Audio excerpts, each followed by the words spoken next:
Good evening, ladies and gentlemen, and welcome to the very last matchup this regular season for the Mustangs. We will bring you our recap of the season quickly after we watch the opening kickoff here. Right away, Jacob Chaplet to kick, back up to return. And he's actually short and will bounce into the end zone.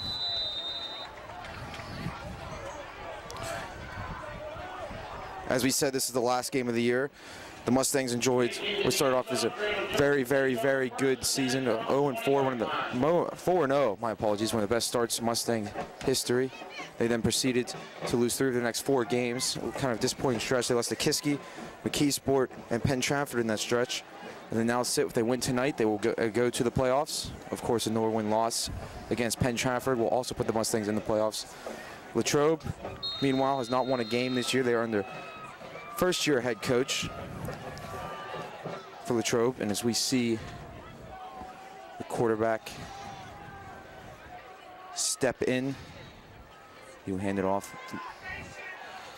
They will try and throw down the field, and it will be underthrown. That was Butler who handed off to Gusterson. Gusterson tried to throw the ball deep, but he just underthrown there.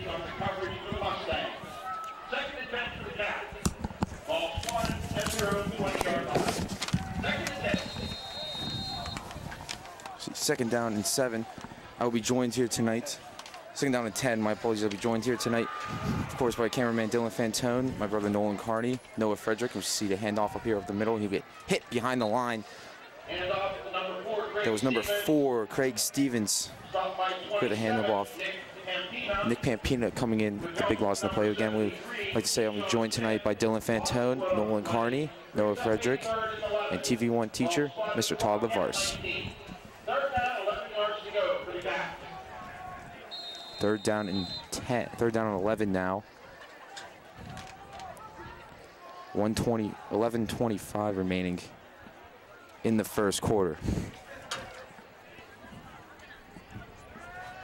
You see Butler steps up in shotgun, and he will throw. There's number 4, Stevens, who catches it to the outside, and he will get a couple of yards on that one. So we see the punt unit trot onto the field. Now, usually we like to start our intros off as I introduce my colleagues. Nolan, how would you recap the Mustangs season so far this year? How do you think their chances look if they do get into the playoffs? It's been a very good season, Logan. Couldn't really afford a loss to Kiski, McKeesport. Very good team. Not to say you could have seen it coming, but you knew that was going to be a close game. You knew that you could potentially lose that game. The game against Kiski really hurts, especially going into the playoffs now. And there's the punt. Crossy will let this one bounce, and he will pick it up, and he will try and return it. He will try and get in the man, and he will not be able to get a couple of yards and get pushed out of bounds there. Go ahead, Nolan. But as I was saying, overall, I think it was a very successful season for the Mustangs. Just that one loss to Kiski doesn't look very good in their playoff hopes. I mean, obviously, they're making the playoffs. I think they're going to do very well. They're a very good football team. Very successful season, despite a very poor loss to Kiski, who at the time wasn't as good of a team as we thought, finishing 3rd in the section now, I believe. So perhaps we underestimated them going in. In at quarterback, we will see Matt Goodland jumped the line. There's a flag down. Matt Goodland starting his last game in the regular season as a Mustang.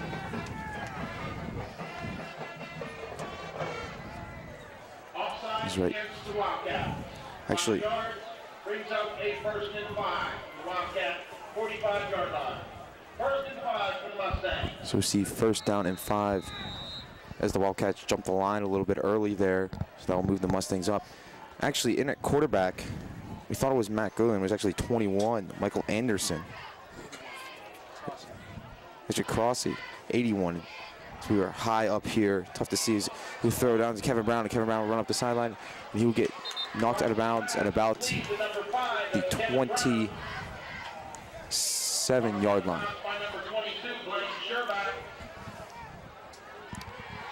Mustangs getting a very, very nice 3 and out there. Starting to drive the ball downfield. Look very good this opening opening section of the game here, Logan. So Crossy again. He'll get in shotgun. 2 wide receivers lining up to your right. First down and 10. Ball on the 27. Crossy will hand this one off. That is Clarkson. He'll run up the middle, and he will get, looks like 4 on that one. So we see second down and 6. Coming up here is the Mustangs will take the ball at the 24-yard line. Once again, we're coming at you in Latrobe. It is the senior night for the team, the band, the cheerleaders, the works. Very nice atmosphere, beautiful stadium. Last game of the year for the Mustangs, of the regular season, that is. Patrick Crossy get in shotgun, and he will hand the ball off to Brown. Brown will run up and get knocked down, and that'll again make it third down and 10. See him on the 27 here. Wrapped up there, very nice play on the defense. Read that play very well. Jumped on the run, wrapped him up, brought him down. That was number 6, Armstrong with the tackle there. Very smart play on his behalf, Logan. This will be third down and 10 now. The Mustangs have the ball on the 27-yard line. Looks like we will now see Corey Thomas in a quarterback. Thomas, he will throw it to Crossy. Crossy will run up the middle, and he will fight his way, and he will get the first down, and he's still on his feet as he gets inside the 10-yard line. Actually, still on his feet. Still on his feet going in the 5, and is he in the end zone? Looks like stopped at the 1, Logan. How about Pat Crossy being a very integral part in the offense so far? Throwing the ball, the yards after the catch, that was very impressive. First drive. One of the senior captains on the team. Started at quarterback last week for his first start at that position. Coming into that week, he was the only quarterback out of the Wildcat formation to throw a pass. And now the Mustangs will be in the Heinz red zone. Get your thick and rich Heinz ketchup at your local Giant Eagle. So first and goal, Patrick in quarterback, and he will run it, and he will get into the end zone for the game's first score of the game. And that will be at 8:20 in the first half. With 8:20 remaining in the first quarter, your Mustangs lead this one 6-0, and we see Jacob Chapler come out and attempt the extra point. Nolan, what did you like on that drive? I liked Patrick Crossy on that drive, Logan. He was very integral in the offense, as I had stated. Touchdown, yards after catch, passing. Looks like they're going to use their senior captain a lot more this game. See what they can get out of him last game of the year going against Latrobe. And here's Chapler's kick. It is up, and it is good. So the Mustangs will take a 7-0 lead here early on Latrobe. 8:20 remaining, 7-0 Mustangs, as we had said. We mentioned Latrobe and Plum having different seasons so far this year. Mustangs having a very good season. Just 3 losses, and all of them to the top 3 teams in our section. Kiski, McKeesport, and Penn Trafford. Latrobe 0-8 right now, 0-7 in section. And their first-year head coach, Jason Maruco. They've given up at least 58 points in 4 of their last 5 games. Well, Logan, you see it in college, you see it in the NFL, and you see it in high school football. New coaches are going to take some time, get comfortable with the offense, understand the defense. It's going to take some time for this new Latrobe coach to work into his team. So we'll see how he does next few years, but pretty rough start this year for Latrobe. Jacob Chapler on the kick. Back to return will be, it's like number 34. It is Barrio. And will actually go into the end zone for a touchback. So Latrobe will have their second offensive drive of the game. They are trailing in this one 7-0. They will start this drive with 8:20 remaining in the first quarter. Jake Chaplow just putting the ball in the end zone, Logan, getting touchbacks, letting Latrobe's offense go against Plum's defense. Smart strategy considering Plum's exceptional defense and Latrobe's porous offense. Don't want to give up any special teams yards. Saw special teams dictate the game, and Kiski unfortunately ended in a Mustang loss. That is Butler, who hands the ball off to Stevens. Stevens will run up the middle, and he will get, looks like, 4 on that one. So it'll be 2nd down and 6, ball on the 24-yard line. Special teams for the Mustangs, as you had mentioned, Logan, dictated quite a few games, actually added quite a few points to this team. Remember North Hills, when they played North Hills? Special teams actually scored, I believe, all the points for the Mustangs in that game.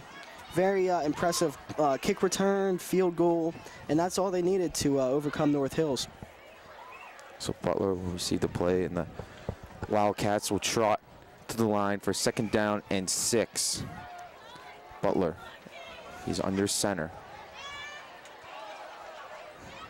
Man in motion, and he will hand the ball off to Stevens. Stevens, again, will lose yards on this one. It looks like he's going to lose a yard, so we see 3rd down and 7 coming up. That was Dylan Whiteman. We've called his name a lot. Who's hit him behind the line there. So 7:10 remaining. Mustangs up 7-0.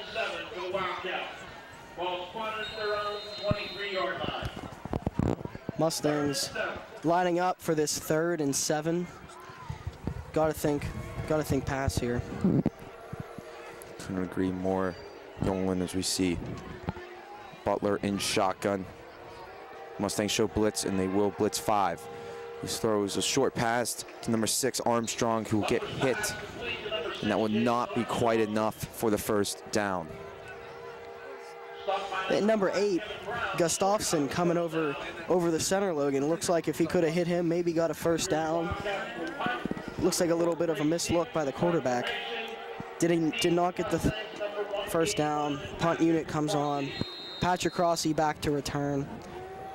Very lethal weapon, Patrick Crossy returning punts.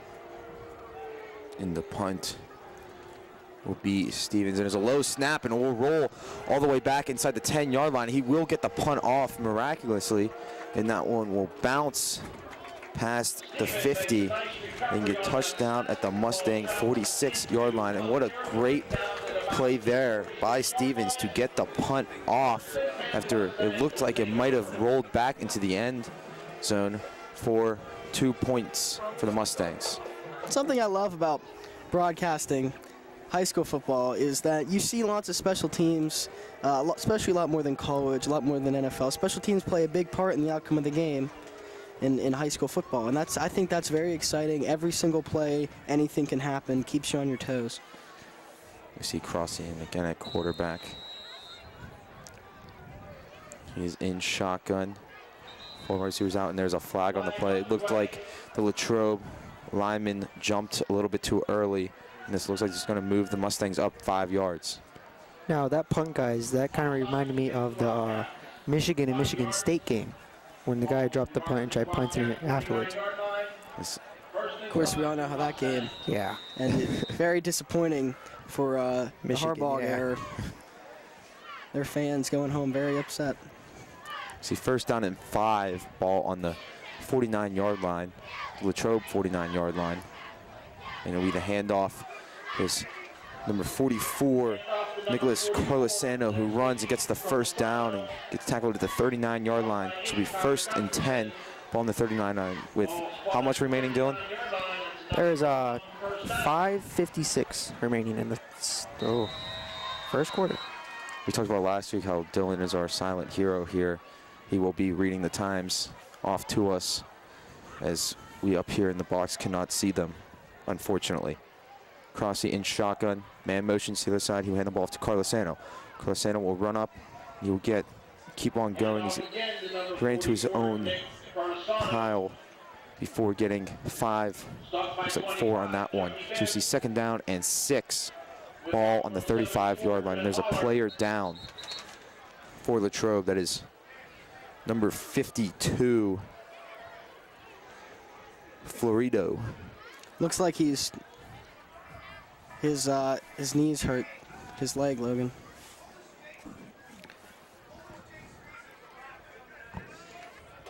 This does not look good for Latrobe in their last game of the year. He is a senior, and it is their senior night tonight. As we were busy setting up here, we saw the pre-game festivities take place, and he looks to be in some serious pain. This is unfortunate for the Latrobe Wildcats. A comment I was going to make, Logan, Nick Colasano has really been reminding me throughout the season of what Lamar Miller has been the past couple games of the NFL season. Very explosive back, not afraid to run up the middle, power back, feeds off his offensive line a lot, and that's what I've been seeing as far as comparisons to other players. How about you, Logan? Who would you compare Nicholas Colasano to, college or NFL? Well, it looks to be a nice power back. More of, I wouldn't like to say Marshawn Lynch, but he's probably the #1 power back that I can think of off the top of my head. When I look at Nick, when I look at him run, he's more than just power. You know, he shoots the gaps, sure, he runs it up the middle, but once he has an open hole, he's taking off. D'Angelo Williams. Very good point there. D'Angelo Williams for the Carolina Panthers. We're joined in the booth by the Plum film man Matt Parrish, who runs with D'Angelo Williams. Carolina Panthers leading rusher. Plays for the Pittsburgh Steelers now. You saw him start the first 2 weeks in Le'Veon Bell's absence. Put up quite a few first 2 weeks, if I may say so. So now the Mustangs will take the field, 2nd down and 6. And he'll hand the ball off. This time it is to Pampina. Pampina looks like he won't get anything. So we see 3rd down and 6 coming up for the Mustangs. There's 5 minutes left in the first quarter. Exactly 5 minutes remaining in the quarter. If you're just joining us, I'm Logan Carney, joined today here in Latrobe by Dylan Fantone, Nolan Carney, Noah Frederick, who we'll hear from later, and maybe we'll hear from TV1 teacher, Mr. Todd Lavarse, later in the game. The Mustangs lead this one 7-0 on the run by Patrick Crossy, who has gotten almost all the snaps at quarterback today. Again, he will see in shotgun, and he will throw. He's actually completed to Corey Thomas, who was the starting quarterback for a while. So the two switching positions here, and that will get a yard. It will not be enough for the 1st down. And this 4th and 5, this may be field goal range for Chapela.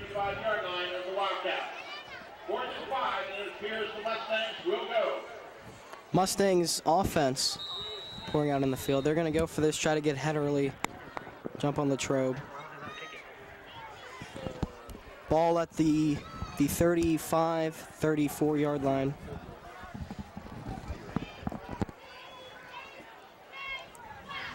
And there's a jump again by the Latrobe lineman.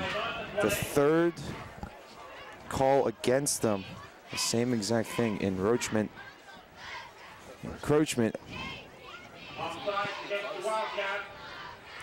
Plum perhaps looking for that. Not kicking perhaps to call them off sides. Worked well as the chains are moving. Mustangs 1st down at about the 28, 29-yard line. It's Patrick Crossy in shotgun. He will hand the ball off. He run to the outside. That was number 8, Nicholas Coxon, who got to the outside, and he got, say, about 6 yards, maybe 5 yards on that one. So we see 2nd down and 5. They say 4.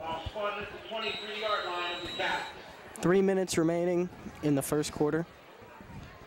Mustangs look to get the 1st down here. Corey Thomas trots onto the field at quarterback now. Lined up behind him is Dylan Whiteman. Right up next to him You see a man in motion, clocks in motion to the other side, and they will throw. Thomas has completed his number 18, Jason Hubner, on the catch, and now will move the chains for a first down for the Mustangs. That's enough for a Plum first down. You guys notice Plum got the Latrobe defense 3 times with the offsides.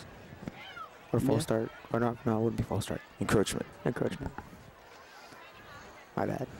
Latrobe not playing very disciplined football. You see Crossy in quarterback in shotgun, 3 wide receivers lined up. He will keep this one and run to the left.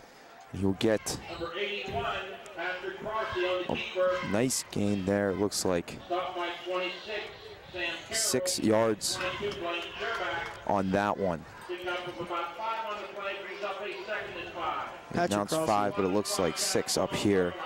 So you see 2nd down and 5 is the announced. Ball on about the 13-yard line. First quarter winding down to 1 minute and 40 seconds. The Mustangs are in behind red zone. Get your thick and rich Heinz ketchup or your local Giant Eagle. Patrick Crossy will keep this one. He handed off to Coxon. Coxon runs up the middle, and he will get hit and tackled. It looks like he got the first down, though. So that'll move the chains for the Mustangs. Now we see 1st and goal coming up for the Mustangs as they look on to add to this early lead.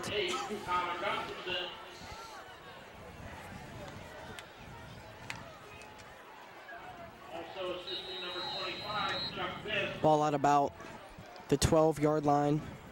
Mustangs in scoring position. Crossy in shotgun.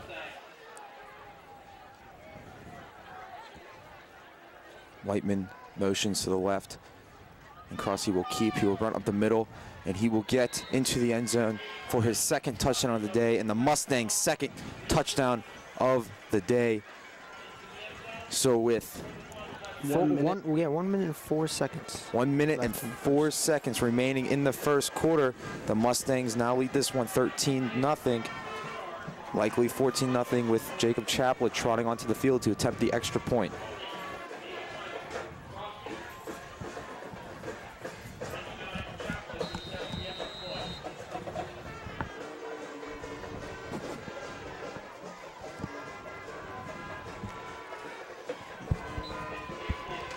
And the kick is up, and it is good. The Mustangs now lead this one 14-0 here in just the first quarter with 1:04 remaining.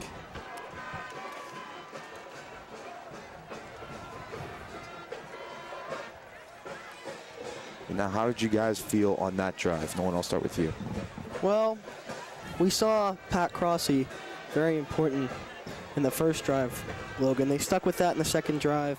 Something very dangerous about Pat Crossy in quarterback is he can run the ball, he can throw short passes, short screen passes, short 5-yard gains. You really don't quite expect or quite know what to expect. He can hand the ball off. He is a mystery back there in the quarterback position, Logan. Dylan, your thoughts on that drive? I 100% agree with Nolan on that one. Very, very nice, Dylan. I don't get that a lot. I appreciate it. Very good analysis. You're welcome. Chapel on to kick off here. Back to return will be number 34. It's going to be a touchback. I can almost guarantee it. And Chapel kicks this one up, and yes, it will be a touchback as he fielded it in the end zone. So 1:04 left in the first quarter is where Latrobe will start this drive, trailing by 14 here early. 2 touchdown runs by Patrick Crossy, and one of the Mustang captains of the team. We like to take 10 seconds here to pause for station identification.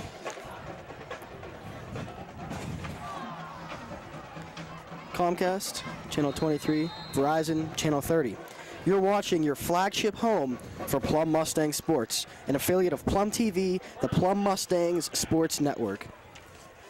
And at quarterback now, we see Butler again. He's in shotgun. He hands the ball off to Stevens. Stevens will run up middle, and he will get tackled. Looks like he doesn't get any yards on that one. They will give him a yard. So we see 2nd down and 9. Well, up here, it didn't look like he got a yard, but they will give him 1. 2nd down and 9 with under a minute here to go remaining in the first quarter. Clock winding down, just past 40 seconds. Mustangs really doing a good job so far in the first quarter, stopping the run. We see Butler come in and say his play. The team is the Wildcats take the line now. Butler in shotgun. Stevens lined up behind him. And they will hand the ball off to Stevens again, who gets hit behind the line. It looks like a loss of 4 on that one. All right, and that wraps up our first quarter as the teams will switch sides. I'm going to hand the microphone over to Noah Frederick.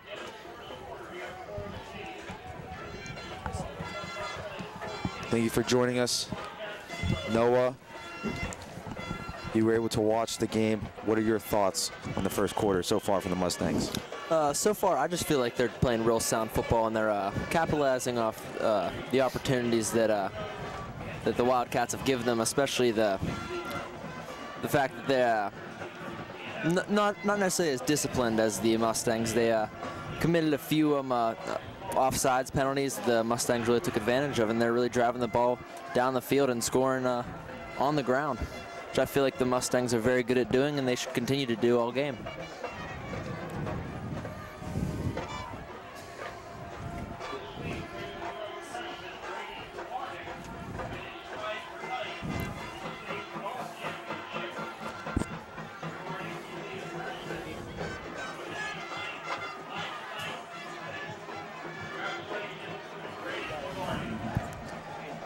We're up here doing our game.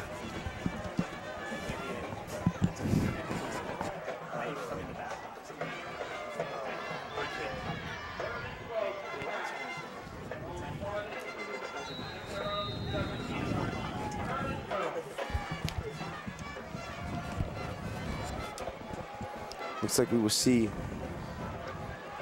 again. They will hand the ball off. Actually, they will fake the handoff there to Stevens. And instead, hand the ball off to number 6, Jake Armstrong. Looks like it'd be a gain of 6 on that one. So we see 2nd down and 4. Actually, 4th down and 4 with Patrick Crosby coming out to receive on that one. And the punt will again be Stevens. And there's the punt. It was a short punt there. Crosby will pick it up, and he will return. Actually, they're going to roll him down. They're going to say his knees down. There's a flag on the play. Looks like blocking the back to me. This is my colleagues up here agree that it is a block in the back call. We wait to see what the referee says.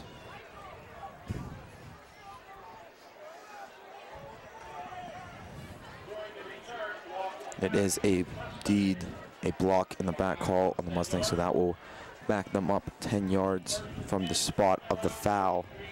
So we see 1st and 10, ball on the 33-yard line for the Mustangs, backed up on their own 33. And as we've seen for the first 2 drives of the game, there's not been an issue. We see Corey Thomas at quarterback now. He will be in shotgun. Jason Humner motions to the other side. 3 wide receivers out to your right. And there's the snap, and he will throw. He will hit Crosby with a big gain on that one, all the way down to the Latrobe 40. So they're going to say 44. That was a great catch by Patrick. Good throw by Corey Thomas, but Pat really had to go up and get that one, and he came down with it, with taking a big shot at the end too. So did a real good job holding on to the ball on that one. Nolan mentioned earlier how good Crossy has been for these Mustangs. It's now 1st and 10, ball on the 44 with 11:57 remaining. Oh, 10:57. My bad. 10:57 remaining in the half.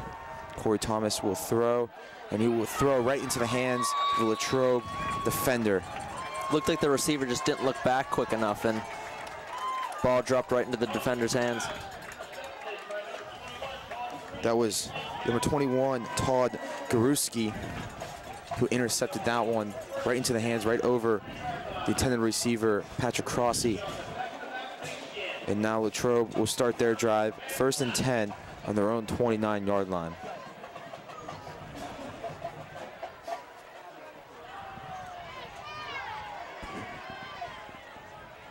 Again, we'd like to thank you for joining us this evening.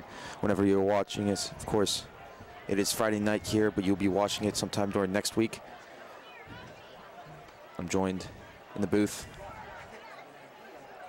Well, actually, we see handoff here real quick. Stevens, he will run out to the outside, and he'll get up the middle. It looks like a gain of 6 on that one. So you see 2nd down and 4, ball on the 35-yard line. But again, I'm joined in the booth. On air right now is Dylan Fantone, Noah Frederick. You heard my brother Nolan Carney, who will join us again later in the game. And also with us tonight is TV1 superstar, Mr. Todd Lavars.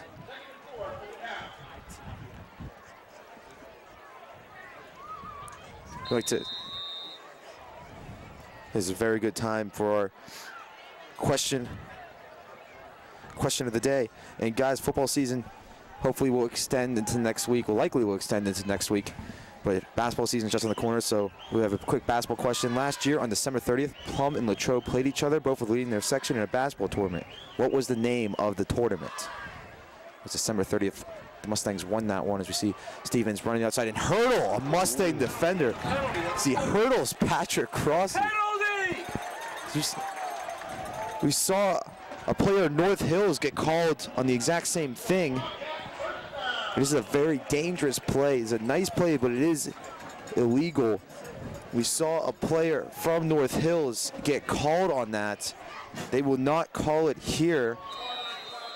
So that'll be a 1st down for the Wildcats. It's a very athletic play, but again, it has been called on for penalty. Very dangerous play. This isn't the NFL. They're trying to protect our kids out here, and plays like that, while they look spectacular, are in fact very dangerous. So now we will see Butler under center. Likely a handoff to Stevens. Looks like I don't know if the center ran into it or if he tried to hand the ball off to his center, but it will nonetheless will be a fumble. They will recover. Looks like there will be a loss of 3 on that one. See, 2nd down and 13 with 8:46 remaining in the second. Remaining in the half. Second quarter. It's the same thing. Dylan Fantone, our quiet, unsung hero, cameraman, have another tough game in hand for him up here in the booth. And on the keeper, Butler will run it to the outside, and he will lose a bunch on that one. Loss of 3, so we see 3rd down and 16. They've only thrown, I believe, 1 pass in this game so far. Every single other one, Butler had a couple of carries, and Stevens has been getting the ball pretty much all the time for the Latrobe Wildcats. I think that pass was that on the first play, the reverse pass. They did throw the reverse pass. Yes, they've thrown 2 passes so far in this game. I was thinking that they threw one was 3rd and long earlier in the first quarter, and they tried to throw one for a couple of yards. So yeah, they've thrown 2 passes in this game. Thank you, Noah, for reminding me. And now we will see their 3rd pass, and there was a wide open receiver. It was number 6 Armstrong, but the pass misses. As we see the Latrobe Wildcat players yell at each other as they run off the field, and now we will see Stevens come out. Will stay on the field to punt. And See, Patrick Crosby back to return. so that was you could tell that was a difficult throw to make, but when you have a receiver that open, then you got to hit him. I realized the quarterback was falling back, throwing off his back foot, but you got to hit the open receiver. So Crosby back to return. Stevens to punt. There's a low snap, but he will get it off, and there's a low punt. And Crosby picks this one up, and he will run into it. Fumbled, but luckily fumbled right into the hands of Nicholas Coxon. Yeah. From here, it looks like an 8, but that was number 9. I don't. They announced 8, but up here they're saying 9, so we're going to go with 9. Leighton Quao. It did look like an 8. It is tough to read some of the numbers up here, way up here in the booth. And I think in this game, for Latrobe to have a chance in this game, they have to capitalize on those mistakes by the Mustangs, but they got back on that one, and they're rolling now. Corey Thomas in at quarterback, and he will throw. Try and throw a deep bomb, and just over the outstretched hands of Ashton. R.J. Hart is not Ashton Teeters. It looks like from up here, again, we're getting confused by numbers, but luckily, Plum film guy Matt Parrish is right with us to tell us who everyone is. It's very, very tough to see all the numbers for the Mustangs up here in the booth. I might give him my headset. The other unsung hero tonight. So you see, Must have been a big penalty there. They moved us back quite a bit. Holding call. So it'll be first and a whole lot for the Mustangs now. Corey Thomas remains in quarterback, and he will hand the ball off. A loss of about 1 on that one. 2nd and 29. Whew. 2nd and 29. It's Dylan actually did the math and counted the yards. No, I just looked at the scoreboard. I cheated on that one, guys. I tried to make you sound Smart? smart on the air, but Yeah, well, on the Mustangs, I'd rather have it be 2nd and 29 than 3rd and 29. They still got a few more plays in. How about 2nd and 30? That's not too hot either. Okay. so 2nd down and 30 as you hear my colleagues talk about it on the sides, and when we see Corey Thomas, actually Patrick Crosby in quarterback now, and he'll hand the ball off. Looks like Coxon, and Coxon will get, it's like a 4 on that one. So he's still 3rd down and a whole bunch. How do you like that 3rd and 28? Third, Oh, 24. 24. Yeah, 3rd and 24. It's better than 28, right? Yeah. Now, if you're the Mustangs here, do you go conservative and dump the ball off, try to get a few yards, make it an easier punt for Jake Chapela, or do you go for the first here? I say you be conservative. If you're up 14-0, and you show no signs of letting this lead slip. They will actually throw, though, but they will throw it short to Kevin Brown. Kevin Brown, he will run up, and he will get back 2. And it looks like he might have gotten the 1st down. Will they give it to him? And That almost looked like a conservative play turned big play. quick screen to Brown. They're going to measure. They're going to measure it, it looks like, or they're going to spot him a couple. We're going to say he's a couple yards short. Looks like they're saying it's right down. They're going to say, I'd say right around a foot short. it looks like it might be a couple. I was saying a foot, maybe at most. The officials call it a timeout. Then look like they might try and measure this one. They're debating if they are. And yes, they will measure this one. As we will try and zoom in as close as we possibly can. Sorry, guys. This is as far as I can go. Here it is, and he Ooh, inches. barely short. Inches, if anything, short. Barely If I'm the coaches for the Mustangs here, I know I have 2 good Wildcat quarterbacks. I'd take it right up the middle. Inches to go, why not? Well, when you're fourth and about a pinky's length, and you have some very speed players on your team, all you have to do is get about a pinky's length. As we start measuring our pinkies up here, it looks like the Mustangs are going to go for it. You're on the other side of the 50. You're up 14-0, and you're just barely about to get it, and they will get it. So we see first down now for the Mustangs, as they will spot him down at the 46-yard line. Looks like it's about 5:45 left.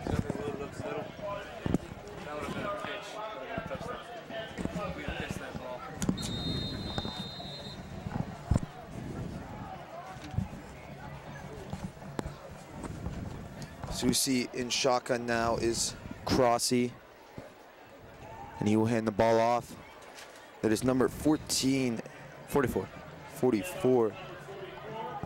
Nicholas Carlosano. Again, it's tough to see the numbers up here.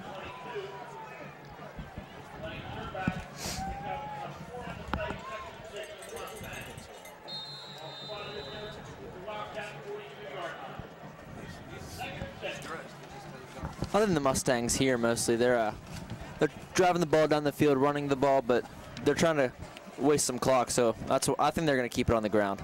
And they do, and Crossy will run the ball to the outside, and he will just miss the first down, about a couple yards short. So we see third down and a couple. Looks to be 3 yards short, Logan, from my view. Or maybe 2.5. So third and a couple.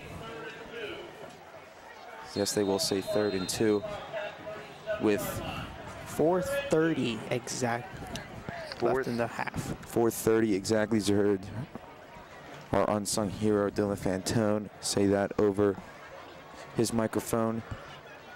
In shotgun is Crossy, and he will throw a quick screen to Brown.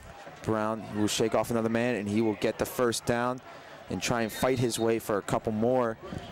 And they're going to spot him down at about the 39-yard line. Brown, he may not be the most powerful back in the world, but boy, does he know how to move his hips and shake guys off. He's also very quick, too, so almost a Barry Sanders-like, but very, very good speed, very good hands catching screens, and really knows how to make guys miss. And we see Crossy. We see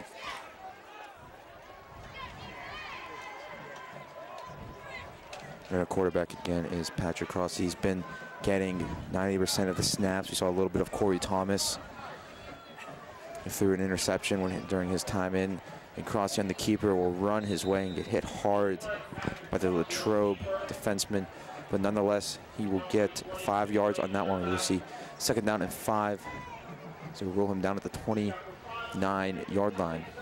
It looks to me, guys, that Crossy is only going for like the short passes, while they put I forget his name. Corey Thomas. Yes, they put Thomas in for the deep balls because he has probably a longer throw than Corey. We saw that last week too. Corey Thomas, much stronger arm than Patrick Crossy. Corey Thomas is his first year at quarterback. Played a lot as running back throughout his career. Now we see an empty backfield set for Crossy, but nonetheless, he will still keep it and he will run. It looks like they're going to say he only got a yard on that one, so we'll see third down and 4. Oh, no, that's like, is it? Okay, yeah, it is third down. I thought it was fourth for a second. Third down and 5. Oh, no, they haven't changed it yet. Third down and 4 with 2:35 left in the half, guys. The good thing here is they're in field goal range, but I don't think the Mustangs want a field goal right here. I think they're looking for a touchdown. They're looking to really take this one into the locker room. So Corey Thomas in quarterback now. Dylan mentioned they usually put Corey out there for the deeper throws, so perhaps we will see one here. As Zach Nolan is in, there's a flag on the play, and Corey will throw it short. He will get the first down, but now we will wait and see what this penalty is. That was, remember, Patrick Crossy who caught it. So we'll wait and see what the penalty is. and whether it will be backing this up or if the Mustangs just took advantage of their free play for a first down. Illegal shift. Looked like it was on the tight end, Zach Nolan. So illegal shift there on the Mustangs makes it 3rd down and 9, ball on the 33. Still in field goal range. 2 minutes left in the half, guys. 2-minute mark now. Corey Thomas in shotgun. And they will throw. He has Crossy open. Instead, he will try and throw to, looks to be Hubner, number 18. Jason Hubner. Yes, you are right, Noah. Just over it, his head. Now we'll see the field goal unit shot onto the field. Corey Thomas, that was very, very close to a strip sack on that one. He just got the ball off in time. Could have been real bad. Everybody's going to look like pixels right now.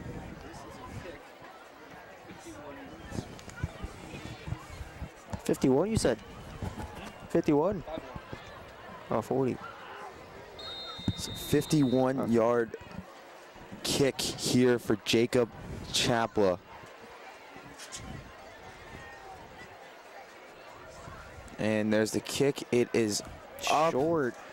And it is just short. That is not something you see often by him, but it was a 51-yarder.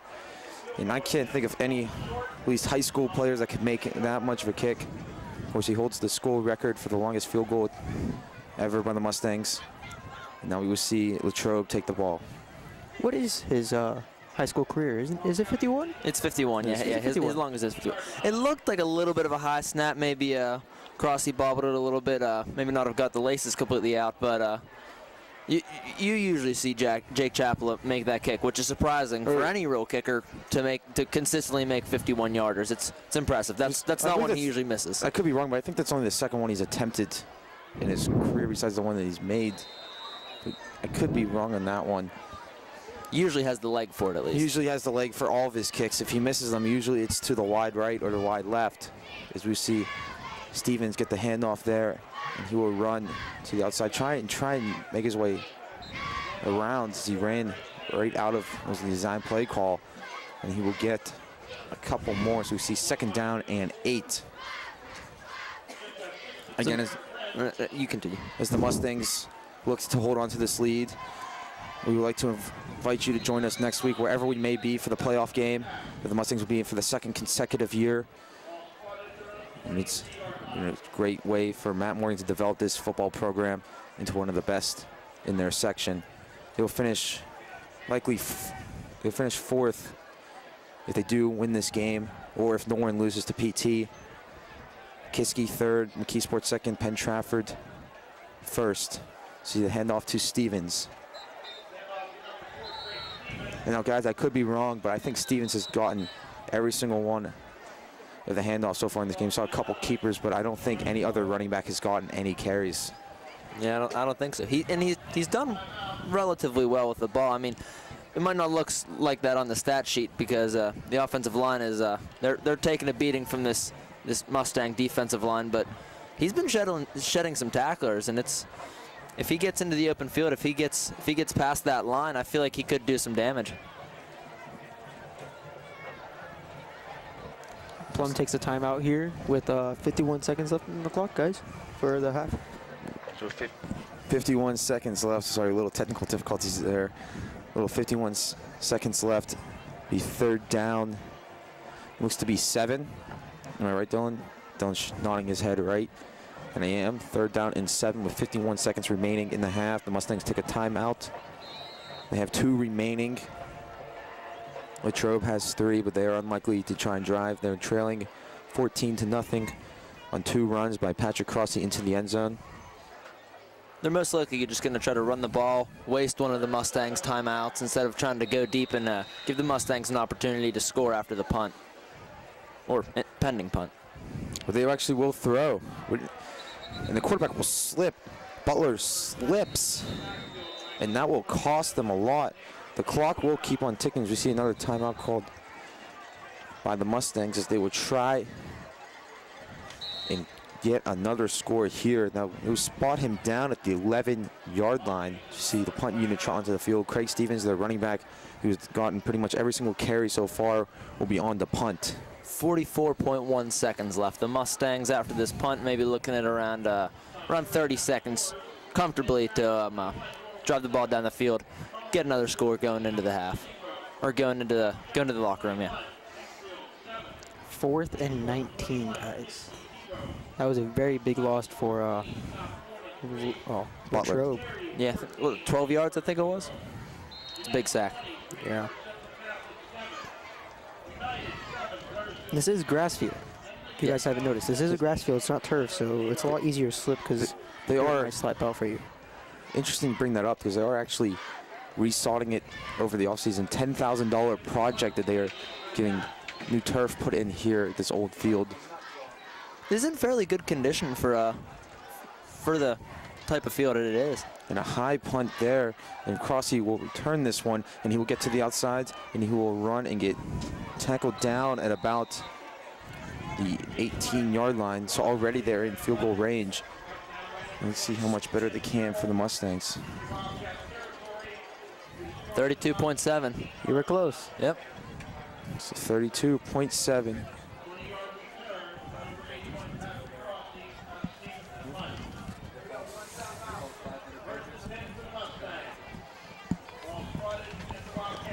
Guys, I don't know about you, but I'm expecting a pass here on this one. This Corey Thomas in at quarterback. Yeah, I think they're just going to go for the throw here, throw it right into the end zone. Looks like they might be throwing to Crossy here. As Corey Thomas will run to the outside, and he will try and fight his way for at least the first down or get out of bounds there. Yeah. The Mustangs will use their last timeout. And again, the Mustangs are in the Heinz red zone. Get your thick and rich Heinz ketchup or your local Giant Eagle. 20.8 for the rest of the half, with Plum just used their timeout.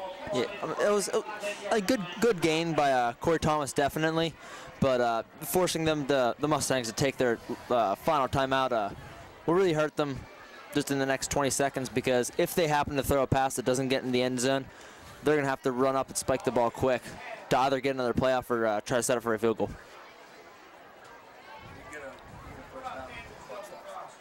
Oh, okay. It is. Yeah, it is in high college. school, It yeah. is college rolls. Yes. So if they do get the first down, the clock will stop until they take the line. So it'll be huge for the Mustangs. There are no timeouts yet.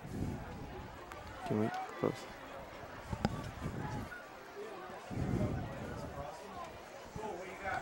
Yeah, you can like totally hear it on here. So.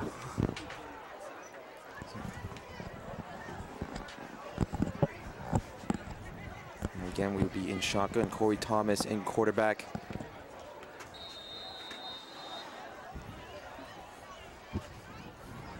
You see the Mustangs throw again, trying to go in the end zone. He was trying to throw Brown. There will be no flag on that one. Brown looks like he wanted a flag to get there a little bit too early for pass interference, but nonetheless, it will not be called. So we see third down and short 2. 17.5.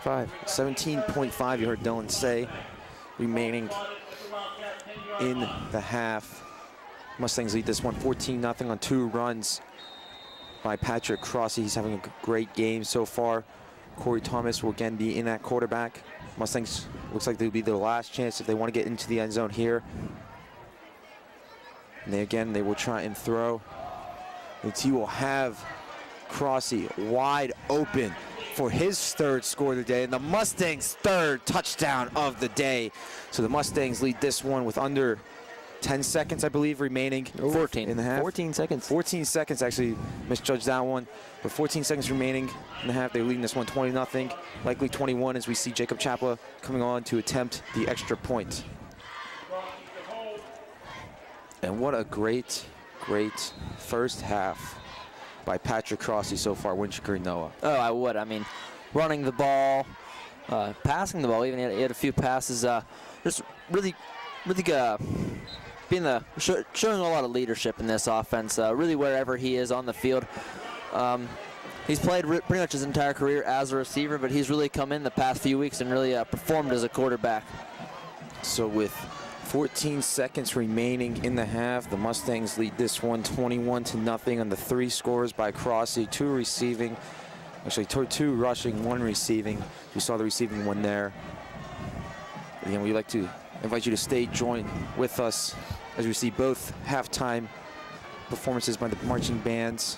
Your Mustangs will go first as it is an away game. Your Mustangs marching band, one of my more favorite acts. They do their Elvis show every halftime, one of the better ones in Whitfields, in my opinion. Oh, it's real good. And the Latrobe marching band will also come out following the Mustangs marching band.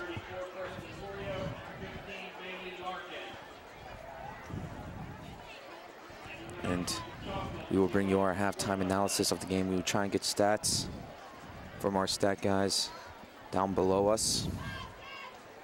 You see Jacob Chappell on to kick off. Back to return. Back to return. It's to be still number 34. I think a touchback is obviously ideal here, but I think it's really crucial here because you don't want to have a big return, especially going to the locker room. 14 seconds left. Just try to eliminate any type of return. And this one is a booming kick. Will not sail into the end zone. It is returnable. He will run up and he will get well short the 20-yard line. They're taking him down at about the 18, 17-yard line. Looks 17 up here, but looks like they're going to give him the 18. 8.1 seconds left in the half, guys. Yeah, that's enough time. All right, Mustangs. They can't think that they can walk into the half right here. Like they're still got to play sound defense. The Wildcats can definitely pull something on them, and I think the Mustangs really just need to stay focused for this last 8 seconds and really carry this game into the half. So Butler, 6'4", 200-pound junior quarterback, will be under center, and he will just take a knee, or not. and they will go into halftime. The Mustangs up 21-0. Patrick Crossy having a huge first half. He's played a lot of quarterback, 2 rushing touchdowns, 1 receiving touchdown. We invite you to stay with us as we will see both marching bands perform, and then we will see, we'll give you our halftime analysis. I'm Logan Carney. Joining with me right now is Dylan Fantone, Noah Frederick. We will hear some more from Nolan Carney in the second half. Please stay tuned as we bring you the marching bands in our halftime show.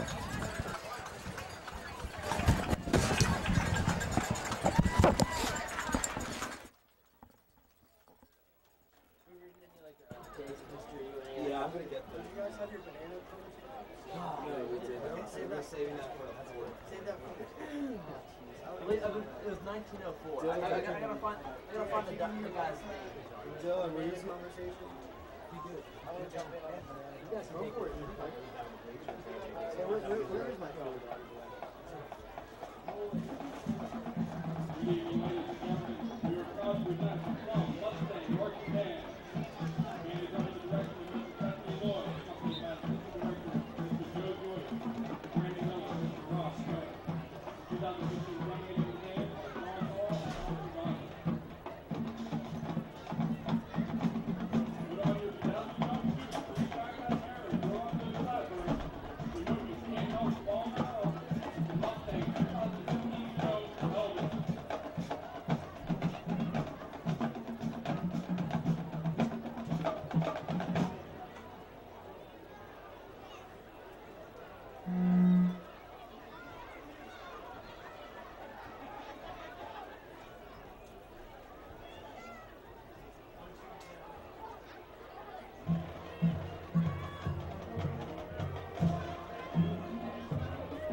At this time, we are proud to recognize senior members of the Great Latrobe Wildcat Marching Band. Senior band members will be escorted by their parents or guardians. Senior Josh Almond. Josh is the son of Rick and Julie Almond. He has been in the marching band for 3 years. He plays snare drum in the drum line, is the captain of the drum line. After high school, Josh plans to attend college for civil engineering.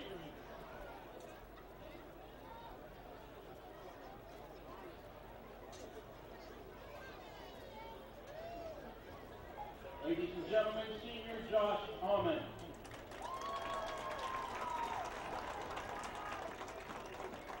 Rachel Blissman. Rachel is the daughter of Mike and Lisa Blissman. She has been in the marching band for 1 year. She is in the color guard section. After high school, Rachel plans to attend the University of Findlay for animal science and equestrian studies management.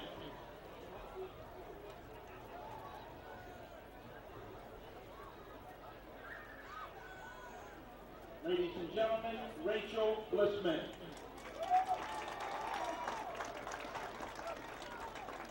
Michael Clevenger. Michael is the son of Lee and Suzanne Clevenger. He has been in the marching band for 5 years. He is in the trumpet section. After high school, Michael plans to major in criminal justice and minor in psychology through the ROTC program. Ladies and gentlemen, senior Michael Clevenger.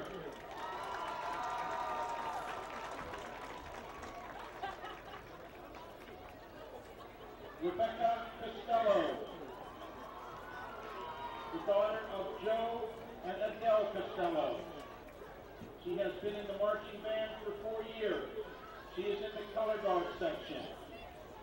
After high school, Rebecca plans to go to college to major in art history and minor in psychology. Ladies and gentlemen, Rebecca Costello.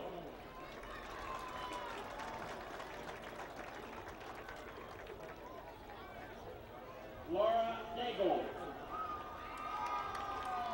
Laura is the daughter of Greg and Joni Daigle. She has been in the marching band for 4 years. She is in the drum line and plays tenor. After high school, Laura plans to attend a 4-year college or university to study musical theater and political science. Ladies and gentlemen, Laura Daigle.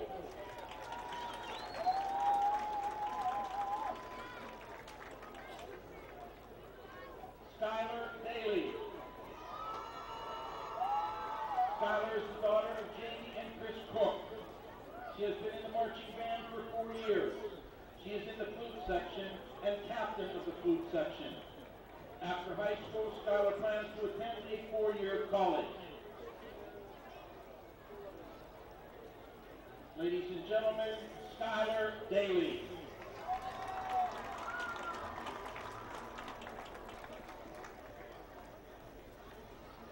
Michael Gully. Michael is the son of Rosie and Drew Gully. He has been in the marching band for 5 years. He plays trombone in the low brass section and is the captain of the low brass section. After high school, Michael hopes to attend St. Vincent College to become a high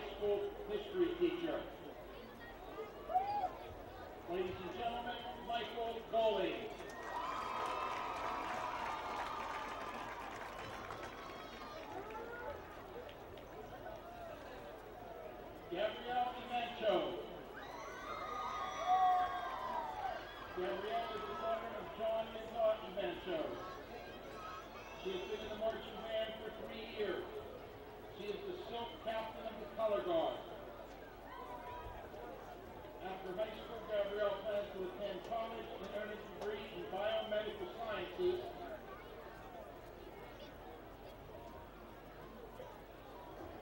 in the engineering field.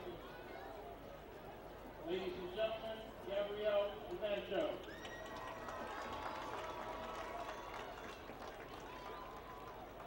Shelby Fry. Shelby is the daughter of Lynn Fry and Terry Hurwitz. She has been in marching band for 4 years. She is in the color guard and is captain of the rifle line. After high school, she plans to attend Geneva College to pursue a degree in children's and youth ministry. Ladies and gentlemen, Shelby Fry. Chris Kimbrough. Chris is the son of Janet and Bill Kimbrough. He has been in the marching band for 5 years. He plays tenor saxophone in the low brass section. After high school, Chris plans to go to college for mechanical engineering. Ladies and gentlemen, Chris Kimbrough.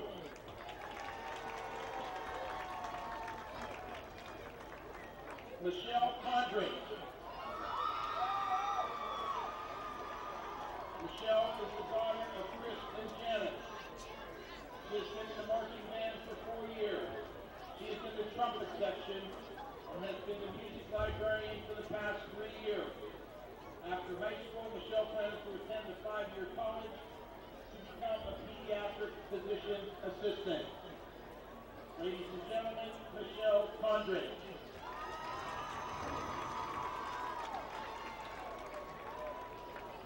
Jonathan Cradfield. Jonathan is the son of Natalie and Mark Cradfield. He has been in the marching band for 5 years. He plays baritone in the low brass section. After high school, Jonathan plans to go to Westmoreland County Community College and then transfer to Pittsburgh Technical Institute to major in graphic design. Ladies and gentlemen, Jonathan Cradfield. Ava Lesko. Ava is the daughter of Mary Ann and Mark Lesko. She has been in the marching band for 5 years. She is in the clarinet section and is the captain of the clarinet section. After high school, Ava plans to attend Principia College to study mechanical engineering. Ladies and gentlemen, Ava Lesko.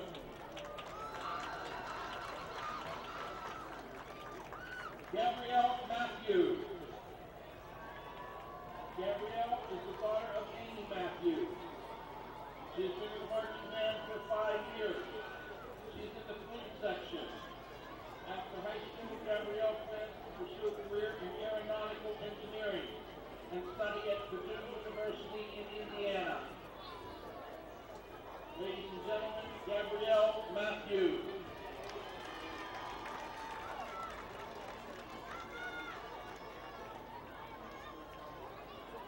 Kayla Marie Murphy. Kayla is the daughter of Nadine and Doug Murphy. She has been in the marching band for 2 years. She is in the mellophone section. After high school, Kayla plans on attending the University of Pittsburgh at Johnstown and will major in business and marketing. Her dream after college is owning her own child daycare to influence many children in a good way. Ladies and gentlemen, Kayla Murphy. Christy Nail. Christy is the daughter of Kimberly and David Nail. She has been in the marching band for 5 years, has been the captain of the trumpet section for 2 years, and on the band council for 4 years. After high school, Christy plans to attend a 4-year university to obtain her bachelor's degree in public relations. Ladies and gentlemen, Christy Nail. Marquise Piper. Marquise is the daughter of Carrie and Mark Piper. She has been in the marching band for 5 years. She is in the mellophone section and is uniform manager. After high school, Marquise plans to study to be a physician assistant. Ladies and gentlemen, Marquise Piper.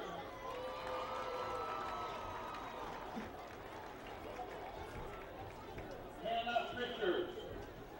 Hannah is the daughter of Paul and Dawn Pritchard. She has been in the marching band for 1 year. She is in the trumpet section. After high school, she plans to study psychology and business at a 4-year liberal arts college. Ladies and gentlemen, Hannah Pritchard. Jordan Schenkel. Jordan is the daughter of Kim and Jason Schenkel. She has been in the marching band for 3 years and is in the color guard. After high school, Jordan plans to attend St. Francis and become a physician assistant. Ladies and gentlemen, Jordan Schenkel.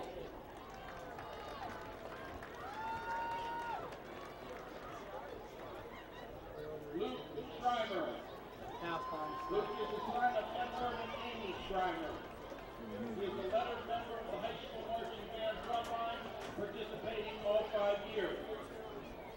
After high school, Luke plans to attend college at Bloomsburg University, majoring in criminal justice with a minor in IT, and will be applying for a ROTC scholarship.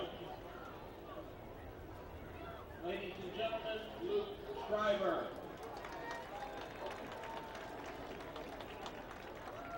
Emily Thompson. Emily is the daughter of John Thompson and Jennifer Rothman. She has been in the marching band for 4 years. She is in the clarinet section. After high school, Emily plans to attend Slippery Rock University and get a degree in criminal justice and psychology.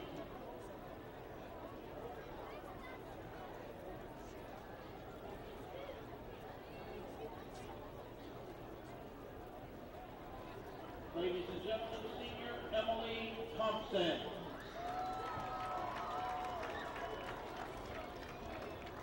Michael Warren. Michael is the grandson of Chris Ayers and Kenny Ayers. He has been in the marching band for 4 years. He is the second-year drum major of the band. After high school, Mike plans to follow his Marine Corps contract as an infantryman. I would cut some of the alien descriptions out, but Ladies and gentlemen, senior Michael Warren.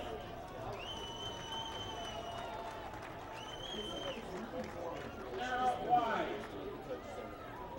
Sarah is the daughter of Steve Wise. oh, yeah, they'll be She okay. has been in the marching band for 3 years. She is in the pit. After high school, Sarah plans to pursue in political science. That's what the concession stand.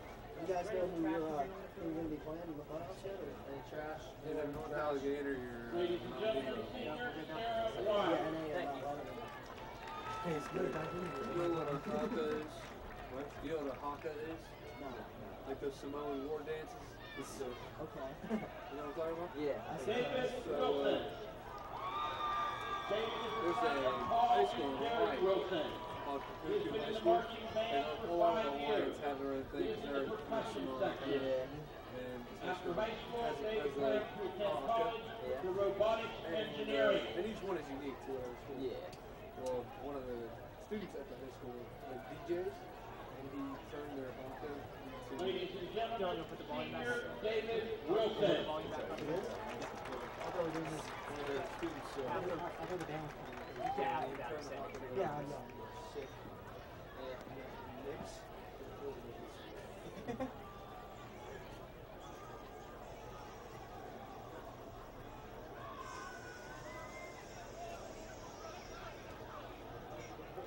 Also, Samantha Thompson. Samantha is the daughter of John Thompson and Jennifer Rothman. She has been in the marching band for 4 years. She is in the trumpet section, and this year she serves as a drum major. After high school, Samantha plans to attend Southern University and get a degree in graphic design with a minor in studio art. Ladies and gentlemen, Samantha Thompson. That's why they're called Samoas. The Girl Scout cookie. All senior marching band members, please move to the 50-yard line for a group picture. Our marching band seniors have worked tirelessly through our full community.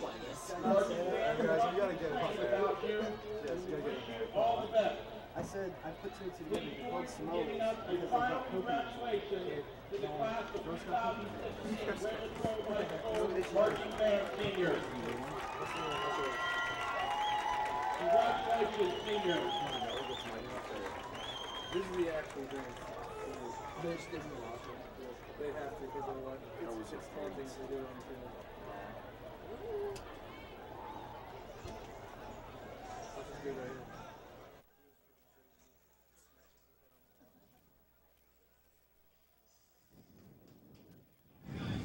That was a great, great performance by our Mustangs Marching Band, and congratulations to all the seniors for the Latrobe Marching Band. We mentioned it was senior night. We saw the festivities for the cheerleaders and the players before the game, and you just saw the Latrobe Marching Band seniors get their much-deserved recognition. We would now like to bring you to our halftime show, starting with celebrities' birthdays. Today's birthdays include 14 for Willow Smith. Of course, he's Will Smith. She is Will Smith's son.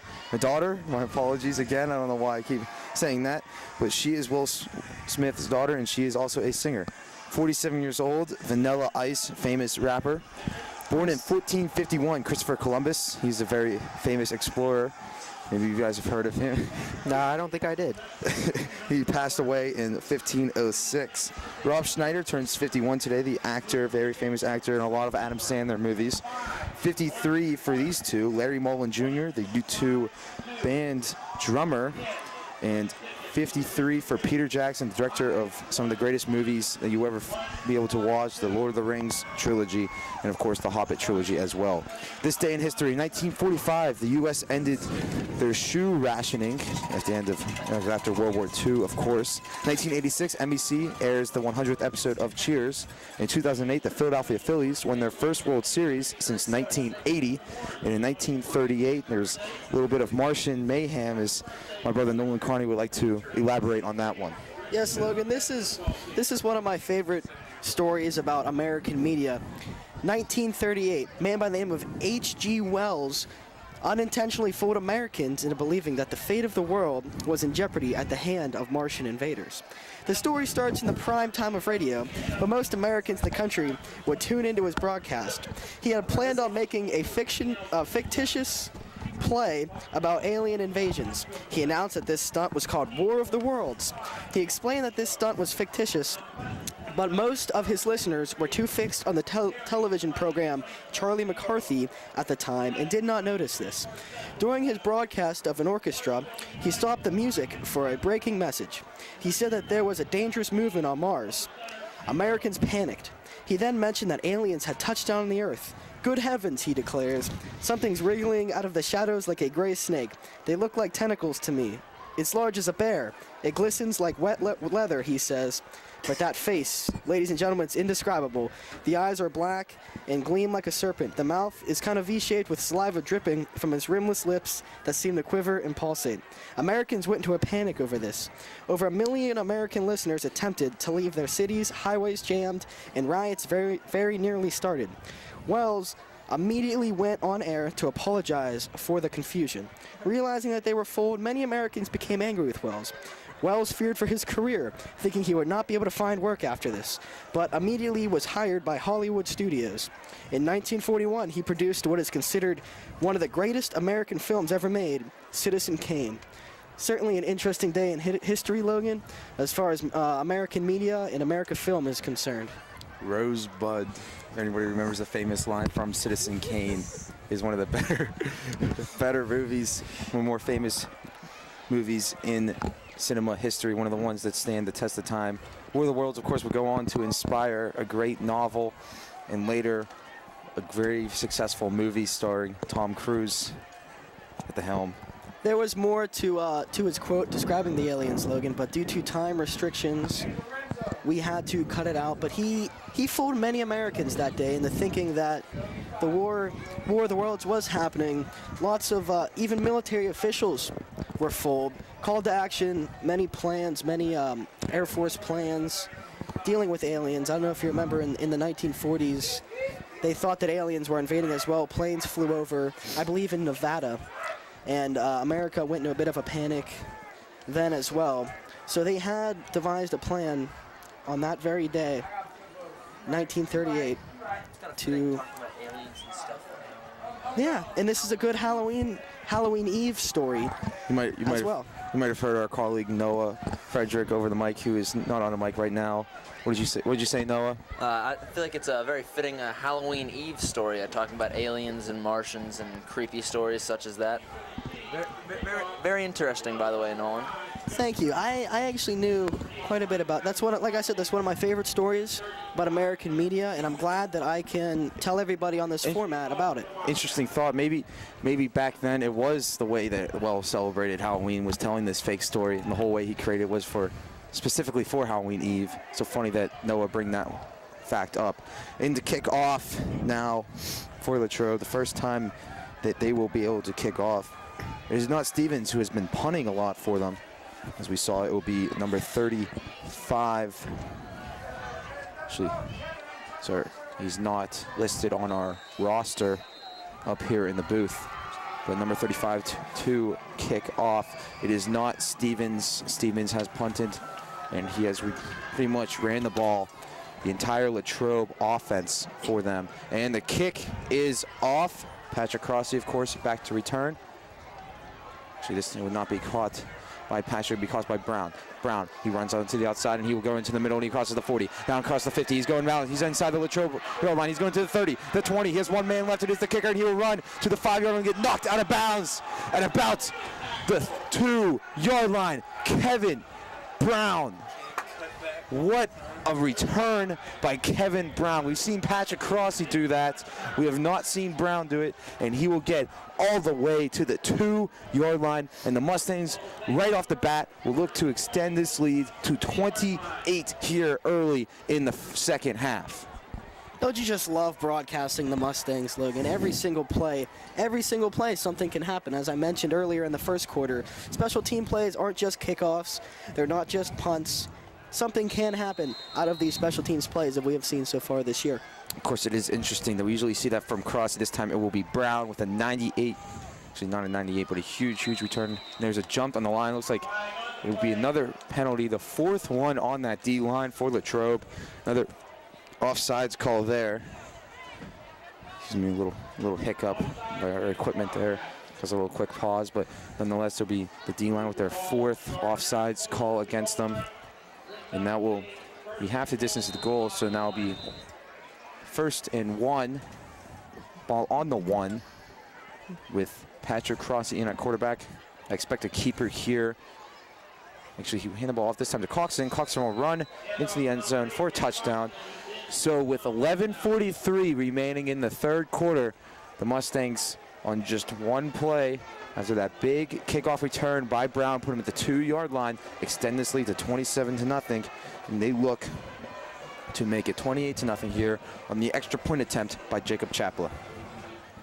And what a way to start the second half. Wouldn't you agree, Nolan? I would agree, Logan. It's very interesting to see. They went with Coxon at the goal line.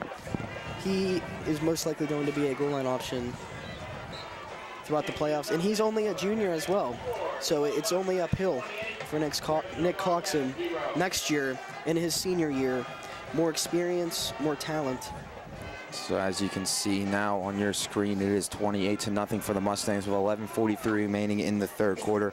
And we'd like to take this time to remind you that this broadcast of Plum Mustangs football and all other broadcasts of the Plum Mustangs Sports Network are copyrighted for the private use of our audience. Any other use of this broadcast or of any pictures, descriptions, or accounts of the game without the express written consent of Plum TV and the Plum Mustangs Sport Network is strictly prohibited. Now we will see the kicking units come onto the field. And just one kick off Latrobe had. Just one time they kicked the ball, and they put the Mustangs at the 2-yard line for the score here in the second half. Back to return will be number 34, Borio. What do you think, Logan? Touchback here? Well, it looks like Latrobe is putting 3 men back there at the goal line. Looks like they might try to get a return here down 28-0. They've been doing that all game, at least most of the game. It is also with them is number 21 Gursky and number 15 Larkin. Larkin had the one return early in the game, and he's tried to return a couple other ones as all of Chapla's kicks have gone in that direction. But the main guy is Borio, who is the center guy, and this one will go to him, but it will also go in the end zone for another touchback. The Mustangs, of course, we mentioned how all year how great it is to have a kicker that can make sure that the other team starts to drive at the 20-yard line. Yes, I was talking to Mr. Lavares during the second quarter, Logan, and it's very strategic weapon that Plum has. They tell Jake Chaplow they want it in the end zone. They want touchbacks on each play, perhaps make the offense make their own mistakes, make Latrobe beat themselves, and that is something that you can rely on Chaplow to do nearly every time, is put that ball in the end zone if that's what you want him to do. You like to remind them that they were just in the Heinz red zone. Get your thick and rich Heinz ketchup, your local Giant Eagle. That was where the Mustangs were. They scored on that 2-yard, actually 1-yard carries. The penalty pushed up a yard, and that one will back up Latrobe. So again, we will see a loss. The Mustangs defense just not giving in on Stevens, and that'll be a loss of, looks like Dylan's saying 2, might be 3. We'll wait to see what the scoreboard says, but 11-24 regardless remains in the third quarter, and the Mustangs lead this one 28-0. They are going to say a loss of 3, so it'll be second and 13, ball on the 17-yard line. This is very, very good turnout, both teams tonight. See, it looks like red, white, and blue night for the Mustangs faithful. And then, of course, over here, Latrobe, it is whiteout night. Yes, Logan, last game for Latrobe seniors, perhaps for a lot of them, of their football careers. It's a very emotional night, especially for the parents, for the kids. Big turnout on their senior night. As we mentioned, they had not made the playoffs. They finished, I believe, second to last in the Whippy-Ules. They finished, their defense was second in most points giving up to only a AAA school, first in Quad A, as they averaged giving up 49.3 points per game. Now we see the throw here, and he will lay this one out there. He has Stevens, but it will be broken up by Nicholas Coxon. His Butler tried to throw that one for, I believe, only the 4th, maybe 5th time all day they've thrown a pass. And now we see the punt unit trotting onto the field. Logan, it said so much, especially in the NFL, that championships and championship teams are built on a strong defense. And that is obviously not the case for Latrobe this year. Their offense hasn't been anything special, but a strong defense, perhaps, most definitely, they would have gotten a few more wins. Stevens on to punt. Back to return will, of course, be Crossy. Patrick Crossy having a big day. He had a huge, huge first half. And that one was blocked. Blocked punt. I could not see who it was. I completely lost it too. Yes, we cannot see who it was. There were 3 Mustangs guys there. It looks like they would be patting the helmet of Jason Hubner, but we cannot tell if he was the one that blocked it. Although it looks like by the reaction of the Mustang sideline that it was him. So great play by the Mustang special teams. We mentioned how the Mustangs special teams has dictated a couple of these games. Of course, special teams unfortunately took a part in the loss of Kiski, and then they were a huge reason, arguably the main reason why they beat North Hills back in week 2 of the season. Or is it week 3 of the season? A lot of Plum seniors coming up big here. Their last game of the regular season. And again, we will see the Latrobe defensive line jump early. That is the 5th time today that they will get an offsides or encroachment call, and that will back them up and move the Mustangs forward and be 1st down and 5. The ball on the 8-yard line. And of course, this means that they are in the Heinz red zone again for the 5th time today. Get your thick and rich Heinz ketchup at your local Giant Eagle. He looked to have jumped off sides whenever the Plum offensive line went to put their hands down. So maybe perhaps a little bit of trickery there by the Mustangs, but nonetheless, Coxon will get the handoff, and he will get the first down. So now we will see first and goal. Ball looks to be on about the 3-yard line, maybe 2. As it is, we stated, tough to see up here in the booth, as given how far it is, but nonetheless, it will be first down and goal, ball on the 3, with 9:52 remaining in the third quarter. Yes, our pregame was cut a little short. We apologize, but usually we start off the broadcast with Logan asking us all what our tips are for the Mustangs to win. And I'll get to that right in a second after this play. So we will see the handoff there, and sweet to Coxon's. The ball loose. The ball is loose. Who has the ball? Plum says that they have it. Latrobe says that they have it. And Latrobe has the football, and that is a bad break for the Mustangs. They do lead this game 28-0. Their defense has been very, very good all year, and Latrobe will start this drive. And it looks like the 1, maybe 2-yard line. This would be maybe 1.5 at the most. So the Mustangs defense, even though unfortunately that drive ended with a fumble, now the Mustangs defense is thinking, maybe we can get 2 points here and get the ball right back into the hands of our offense. As I was saying, Logan, one of my keys to win going into this game was controlling the tempo of the game and letting Latrobe beat themselves, being patient, not being too greedy, being calm, and just controlling the tempo of the game. As you can see, 5 penalties in Latrobe on the defense, jumping too early there. And they will throw the ball. Butler, he is running in the end zone. He has a Mustang defender right behind him, and he would just overthrow the receiver. That was number 15, Larkin, was the intended receiver. And there was a very, very risky decision, very risky play call there by Latrobe. But of course, their run game has coming up short pretty much all day. Well, Logan, they've had lots of negative yardage runs. They really can't run the football as well as they had hoped coming into the game. And either way, whatever they decide to do, so close to the end zone will be a risky play. So going into this particular play, last play, either way, a big risk presents itself for the Latrobe offense. Now Latrobe will stack up the line. Man in motion. They will hand the ball off. That is the number 4, Stevens, who's gotten the ball pretty much all day. And he will get maybe a yard. Yes, they will say, actually he got 2, maybe a little generous spot, but it looks like he got only a yard up here. But nonetheless, 9 minutes remaining in the third quarter. 3rd down and 8. This one for Latrobe as they were on their 4-yard line. Mustangs have them backed up, of course, it's because of the fumble that Nicholas Coxon had on the Mustangs' offensive drive. And nonetheless, it looks like it will not prove costly here. It's the Mustang defense holding a great stand here.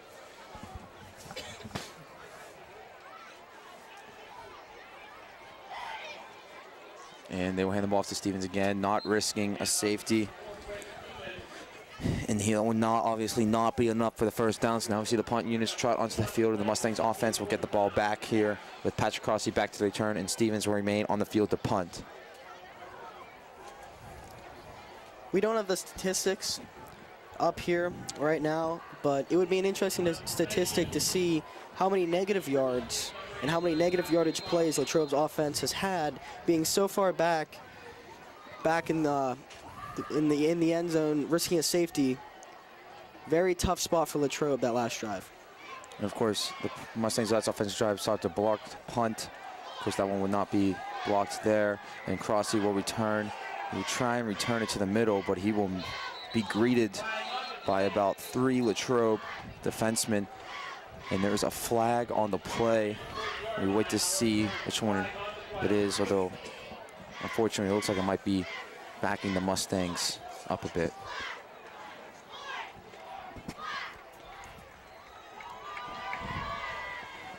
Again, since it is the third quarter, we will bring the answer to our question right now as we wait the call by the referee.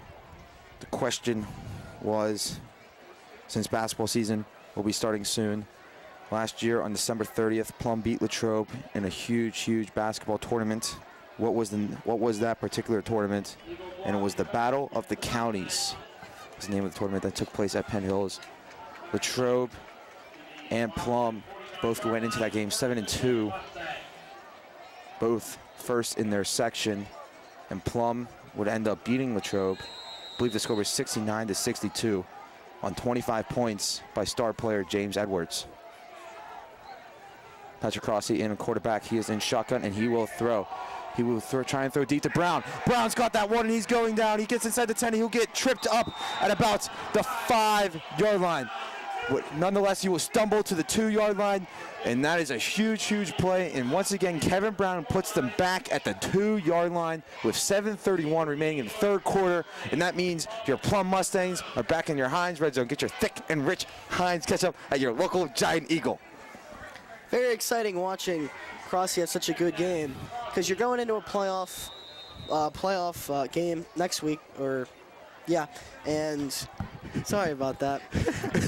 It provides a lot of options, going in with Pat Crossy.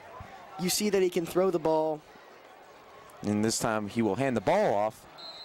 Looks like they will be just short of the goal line. You see that he can throw the ball low, and you see that he can run the ball, and it's not even so much of a wildcat formation anymore after that play, especially because you see that he can throw the football. It's certainly an asset, especially towards this game. Although Latrobe's defense, we had mentioned, is not very good, not very good at all. But it is interesting to see Pat Crossy. It's exciting to see Pat Crossy having such a good game, especially on his last game. He is a senior, last game of the regular season. The term to describe Crossy is all-purpose back. And this time, the low snap will be a fumble. The Mustangs, Patrick Crossy will dive on this one. An interesting note, even though we don't have the statistics up here, Patrick Crossy leads the team. We know just by watching the game that he leads the team in throwing yards, receiving touchdowns, and rushing touchdowns. Maybe a little bit close on the throwing yards. Dylan Fantone up here. That last pass might put him up, but Corey Thomas could be close. Because nonetheless, he is pretty much carrying this Mustang offense on his back in this 28-0 lead for the Mustangs. And there's a flag on the play. This time it looks like it will be on the Mustangs offensive line.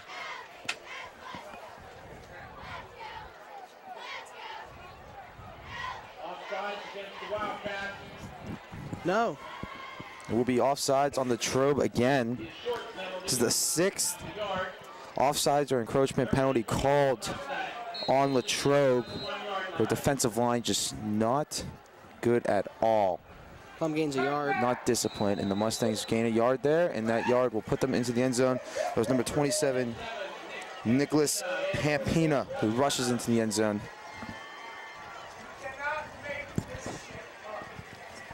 Nicholas Pampina with a rushing touchdown. And right there, the Mustangs will extend the lead to 35-0.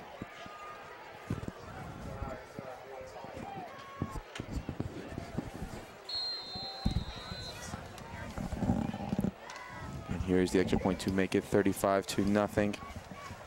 And that one is up and good. So with 5:48 remaining in the third quarter, the Mustangs tack on another one. We've seen Pampina run into the end zone now. We saw Coxon, we saw Crossy twice, and of course we saw the receiving touchdown by Crossy. 35-0 for the Mustangs as they lead it here late in the third quarter. Mustangs playing well on all sides of the ball this game. Special teams, as per usual, is playing very well. Run defense playing very well. You see a couple passes broken up as well. Pass defense playing well as well. And their offense, how about Pat Crossy? Very versatile player. He's an all-purpose back, as Logan had mentioned. Throwing the football to Kevin Brown, stopped short of the goal. But nonetheless, Pat Crossy has been leading this Mustangs offense, and they have been playing on a whole nother level this game against a poor Latrobe defense. And the 35 points by the Mustangs puts mercy rule into effect, as my colleague Noe Frederick just told me off camera. So the Mustangs have an unstoppable clock now with 5:48. It will stop and it will continue till Latrobe puts up at least 3 points on this one. Mustangs will hope to just continue this one and let the clock run out now with just under 6 minutes remaining in the third quarter. Sounds kind of funny when you say try and let the clock run out with under 6 minutes still in the third quarter, but the mercy rule in effect. This clock will start ticking as soon as it started, as that ball was touched back there. And what a confidence booster this game is going into the playoffs. I mean, obviously, you know that Latrobe isn't the most formidable opponent Plum has played this season, but nonetheless, major confidence booster when you put the mercy rule into effect, and then you're going in, playing some tough teams in the playoffs, really build your team up, rallies around this win, assuming that they can manage to hold on to this lead. And there's going to be a fumble there. The Mustangs say they have the ball. And yes, the Mustangs have the ball. So there's another blow. Mustangs recover that fumble. So the change of possessions, the clock will be at 5:25. Clock running down, as Logan has stated, mercy rule into effect. The clock does not stop until Latrobe scores and brings the points, the point difference into under 35. That is how the mercy rule works in high school football. The clock will keep on ticking. Of course, the only times it does stop is change of possessions and injuries. But it starts again as soon as the ball is set right back up. And that ball almost intercepted. It was Patrick Crossy who threw it. It was intended to be for number 5, Kevin Brown. Again, was broken up by number 8, Tyler Gustafon, who thought he had an interception. I believe he picked off Corey Thomas early in the day. No, he jumped on a fumble ball. He recovered the fumble. That was number 21, Gursky, who picked off Corey Thomas earlier in the day. Pat Crossy with a less than ordinary throw. And this time he'll hand the ball off to Brown. Brown will run to the outside, and there's a flag on the play, but he will get about 8, maybe 9 on that one, depending on where the spot is. But a great run by Kevin Brown. Now we wait to see if this one gets called back.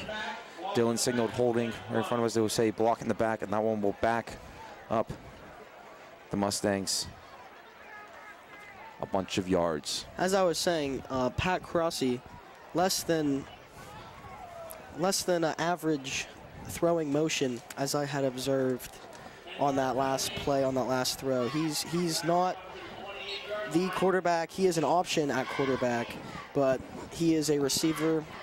He can run the ball.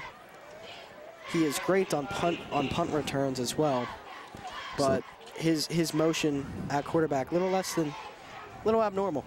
So second in a bunch, ball on the 28-yard line. There's a flag on the play, multiple flags on the play. It's like a false start, perhaps. That's Dylan signaling false start in front of us. Looks to be a false start on Keyshawn, number 73. This is a false start on the Mustangs offensive line. Corey Thomas in at quarterback. And that will back them up even more. Mentioned earlier, I believe it was Dylan who said that Corey Thomas is usually in whenever they want to throw the ball deep, and now it looks like they're going to throw the ball deep with an empty backfield set and Corey Thomas in at quarterback. Actually, he will keep it, and he will run up the middle, and he will get back to the line, and he will get even more some.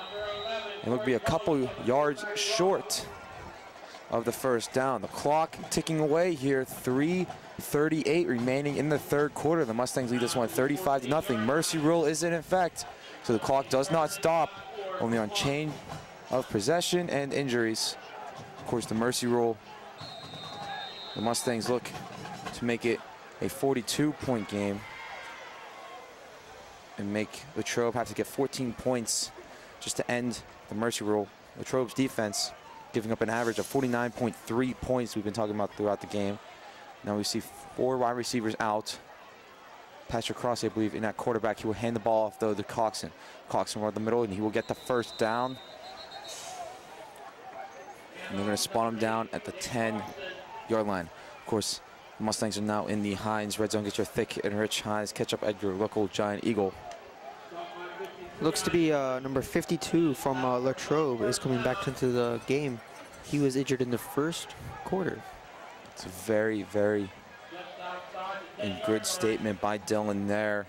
We saw him. He looked like he was in some serious pain, but the senior will stick it out to play on senior night, his night, in what could be their final game. Of course, a lot of teams that don't make the playoffs do get a game added onto their schedule, but that game could be away, so this could be his last home game.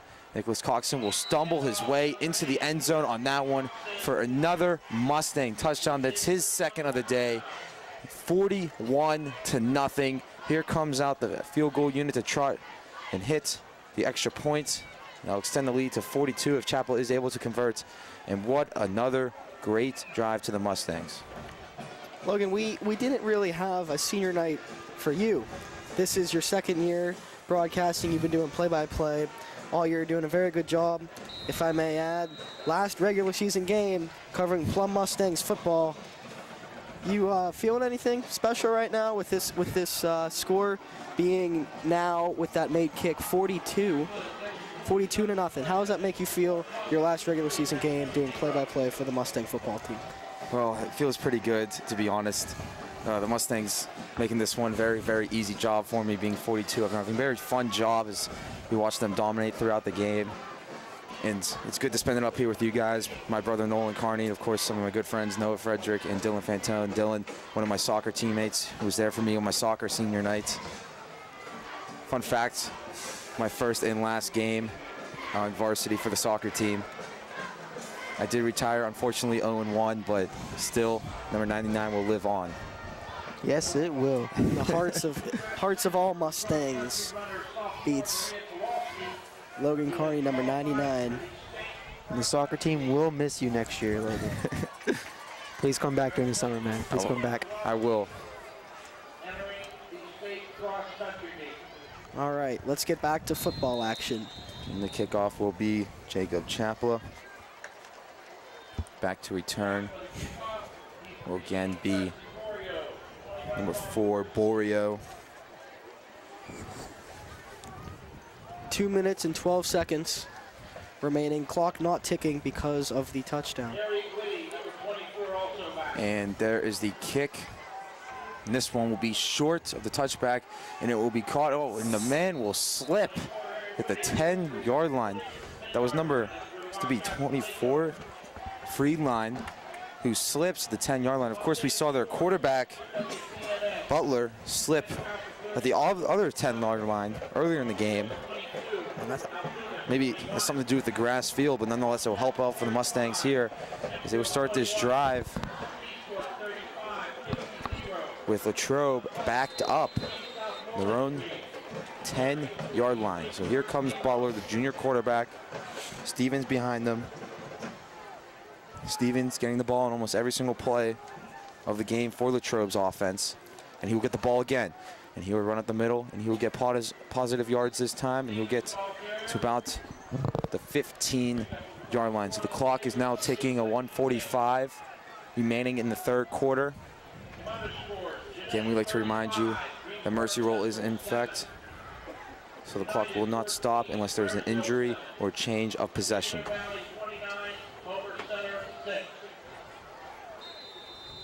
So 42-0. Mustangs lead this one. Patrick Cross, he had a big day. He has 3 touchdowns. Kevin Brown has had a couple great, huge plays. Nick Coxon has a pair of touchdowns. Of course, Nicholas Pampina has the other one. Butler and that quarterback, Stevens, lined up behind them. They stacked up on the offensive line. One wide receiver out to the right. He'll hand the ball off to Stevens, and Stevens will get away this time, and he has found some room. And he's going to run up outside, and he'll get tackled at about the 30-yard line. They're going to start spot him a couple yards short of the 30 at the 28. And some of the JV players, the second team, has now stepped onto the field in this Mercy Rule game. Very exciting for them. for the players who have stuck it out all year for the Mustangs, reaping the rewards that go along with a year's or a season's worth of hard work, good work ethic, and pretty good JV season as well.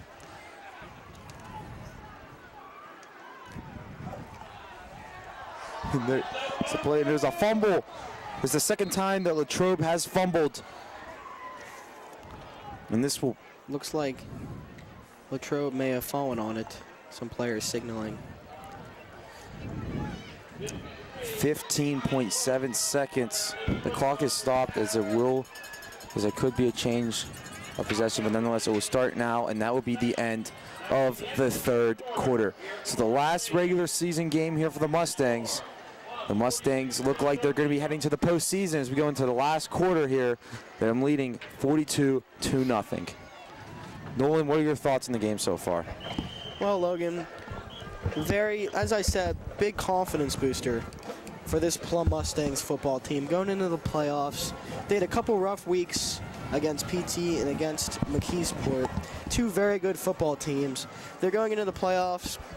Obviously, they will be playing very good football teams. And to get a win like this, being up 42-0 going in to the fourth quarter is very exciting, very good to watch. Going to provide a lot of energy, a lot of enthusiasm to the locker room as we talk, at least I talk so much when I broadcast high school football about the emotional factor that these high school athletes face going into games such as this one, going into the playoffs.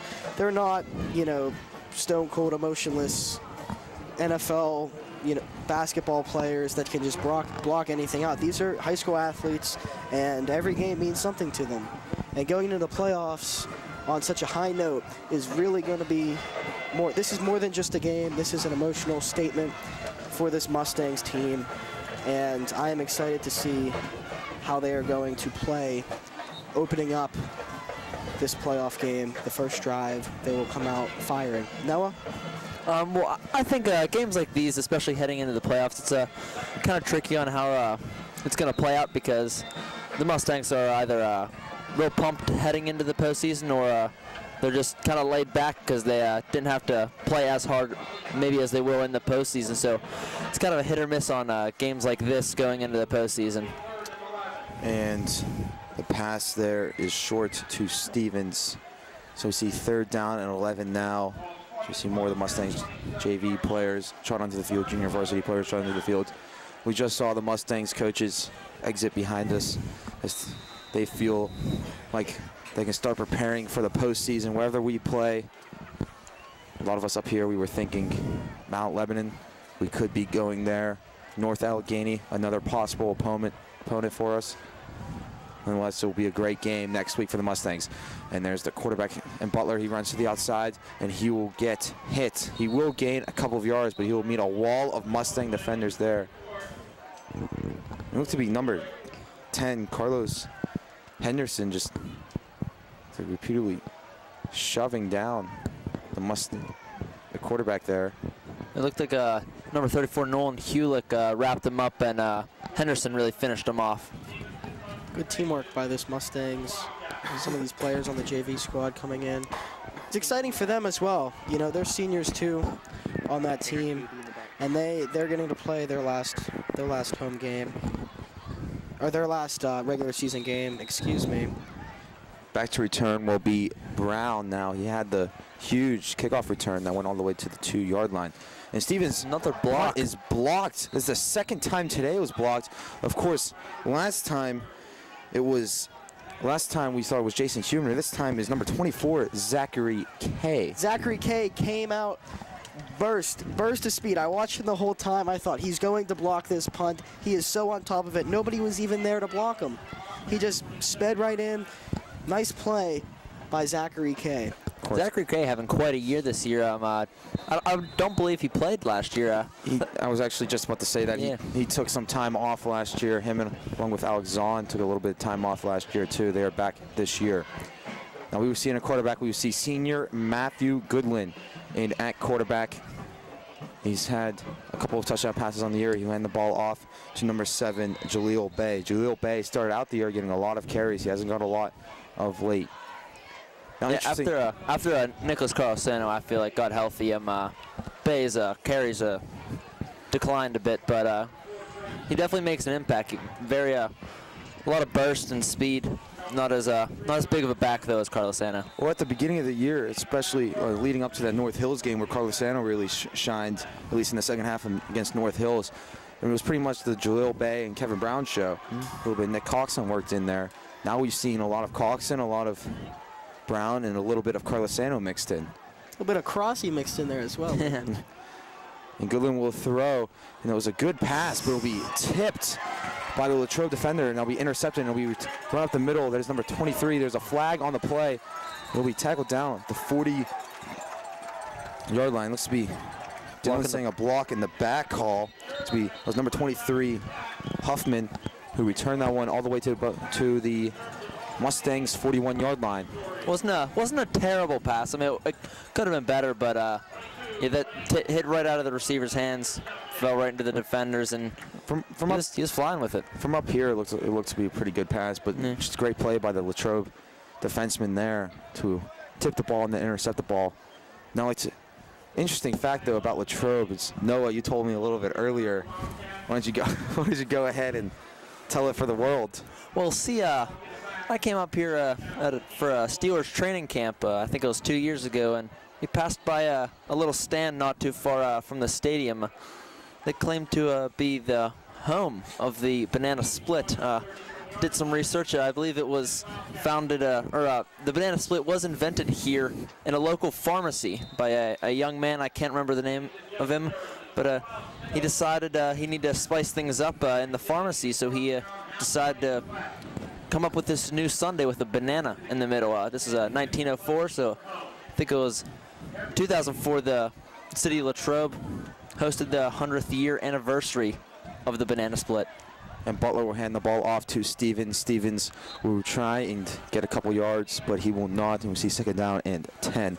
Now, interesting thing about Banana is that we usually have a lunch Twitter account here at the school and a lunch texting account. And the person that runs that, Spencer Zacher, likes to send out facts. Today's fact from that lunch Twitter account and the lunch text message account was bananas, believe it or not, are actually berries. They're actually berries. And strawberries are actually not berries. That's because their seeds are on the outside, correct? Yes, Yeah. that is correct. That's how that works. Another interesting fact, I'm a big fan of the banana. It's my personal favorite fruit. Did you know that bananas are radioactive, Logan? Ooh, that's not good. I did not. Since we were talking about Martian Manium a little bit earlier. This is not fictitious, though. And Butler will roll out to his right, and he will hit his man. That was number 21, Tom Garuski, on that one. Yes, the banana, as I was saying, contains more potassium than any other fruit. Potassium-40, which is radioactive isotope of potassium, is contained in the banana. It takes about 240, however, for you to feel the effects of the radioactive material. Another interesting fact about the banana, over 100 billion bananas are consumed annually in the world. That is the fourth largest agricultural product, following only wheat, rice, and corn. Wow, you're really the banana man today, aren't you, Nolan? I am the banana man. Nolan the Banana Man. See, third down and 1 with 7:15 remaining in the fourth quarter. We're here in Latrobe, the home of the Banana Split. They actually host a Banana Split Festival here, believe it or not, every year. Every year there is a Banana Split Festival here to honor such a great culture achievement. The Banana Split, pretty much in every single TV show, whenever they go to visit a diner, what do they always order? Oh, they get a Banana Split. Banana Split. How could you not? Well, I mean, when bananas contain so much amino acids, they actually are proven to cheer you up because they produce serotonin, which is the feel-good chemical of the brain. And it cheers you up, it makes your mood better, but don't eat too much or else you will become radioactive. And do not try the banana and Sear Mist challenge. It's a bad idea. It's actually banana and Sprite challenge. You do not want to mix the two. Mr. Banana It's very expert. unfortunate to mix the two. Is banana and Sprite challenge. It does not end very well, so we do not recommend that for children of any ages. It's because of the potassium in the banana and the carbonation. So Stevens will get the ball there, and he'll get tackled for a loss of 5 on that way. So we see 4th and 6 now as the punt units trot onto the field. Back to football, guys. Back to football. So 6:56 remaining in the game. The Mustangs are looking to head to the playoffs with a 42-0 lead here. The clock will keep on ticking. Kevin Brown back to return. Kicking off will be Stevens. He's had 2 blocked punts here. And of course, we like to see the Mustangs special teams can get to him here. And there's a good snap there, and Stevens will again punt this one off. And Brown, he will get hits as he picks it up, but he will stay on his feet and he will run to the middle. Brown will get up the middle and he will run out to the outside. There's a flag on the play. Unfortunately, it looks like it might be called against the Mustangs. Very courageous pickup by Brown. That was a defender right near him. Bouncing ball. He happened to grab it and hold on to it. That's not a play that you often see people try to make. Little wobble going off the field. Doesn't look too serious for Kevin Brown. We'll have more information as it comes to us. Given the Mustangs' 42-0 lead is, even if it isn't anything serious, which it probably isn't, it is unlikely that he will return to the game for precautionary reasons. And there is a block in the back call on the Mustangs. They've had a couple of those called against them today. Almost all of them on punts. Of course, nothing's been more undisciplined than the Latrobe defensive line, who has had, I believe it was 7? 6 or 7, yeah. 6 or 7 offside calls against them on the day. And there's the handoff to number 14, David Tough. 44. 44. Again, we get fooled. At least I get fooled by the numbers down here from all the way up here in the booth. There's number 44, Nicholas Carlosano, who ran that one up the middle for almost a first down for Mustangs. There's a flag on the play. Might be a holding call. Looks like it's right at the line of scrimmage. As the clock does stop on penalties, stops at 6:05, but it will start again as soon as the ball is set. See number 56, Alex Zahn, jog out of the game. As he has played fairly well. Wouldn't you say, Logan? I would say so, indeed. So now it'll be 2nd down and 15. 6:05 is where the clock is at. The Mustangs lead this one 42-0. Again, if you're just joining us right now, the Mustangs lead 42-0. As we see a handoff here. It's Carlosano. It's actually number 42, Marcus Thomas, a sophomore, who got the handoff there. Wow. So now we see 3rd and long. So there's a loss on the play there. And again, if you're just joining us here, we're late in the 4th quarter, 42-0. About 5 minutes left. I'm joined up here in the booth with me, my brother Nolan Carney, Noah Frederick, Dylan Fantone, and TV1 superstar Todd LaVarse. And you see the handoff there. The Latrobe defender tried to go for the strip there. And that was number 48. Carson Ewing, I believe. Yes, Carson Ewing. Carson Ewing, yeah. Who gets the carry there. I believe he's a relative of current Michigan State safety Monte Nicholson, former Gateway star. One of the many Whippeal players that goes on to have a very nice career, especially at the collegiate level. Me and Noah being Pitt fans, of course, we see a lot of Whippeal players get in. No, I can't see the punt. I don't think it's Jacob Chaplet a punt. Oh, no, it is. It is Chaplet. Yeah, 'cause he has the green spikes. Yeah, he has the green spikes. I could not see the 99 on his jersey. Again, we talked about the jersey number. It's tough to see it from where we are at. 4:30 is where the clock is at now. 42-0. The Mustangs lead this one. And it looks like we can say it's all over for Latrobe. And the Mustangs will head to the playoffs next week. We talked about Carson. Fun fact, yesterday, Thursday, October 29th, was our annual Powder Puff football game. Several of the football players came out and they cheered for the females that were playing in the game. Ashton Teeter was out there, Alex Zahn, Carson was out there, amongst some others. I believe Jason Hubner was out there. Really fun night. Raised around $5,000 for charity. Fine young men on this football team that we have willing to cheerlead, draw people into the stands, raise some money for good local charities as well. So tip of the hat to those boys. The seniors would go on to win that game 42-7. His captains, Alexis Savinda and Mandy Majaka, did a great job leading their teams. Ashley Amato had 3 touchdowns, very successful day again for her. It was number 33 on the carry there to the outside. Again, that was 33.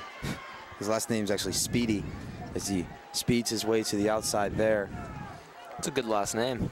Especially for a running back. Oh, yeah. When your last name's Speedy and you go into a football team, there's not much else you can do than be a running back, right? You've kind of got your path set. They're not going to line up Speedy at left tackle, I don't think so. No.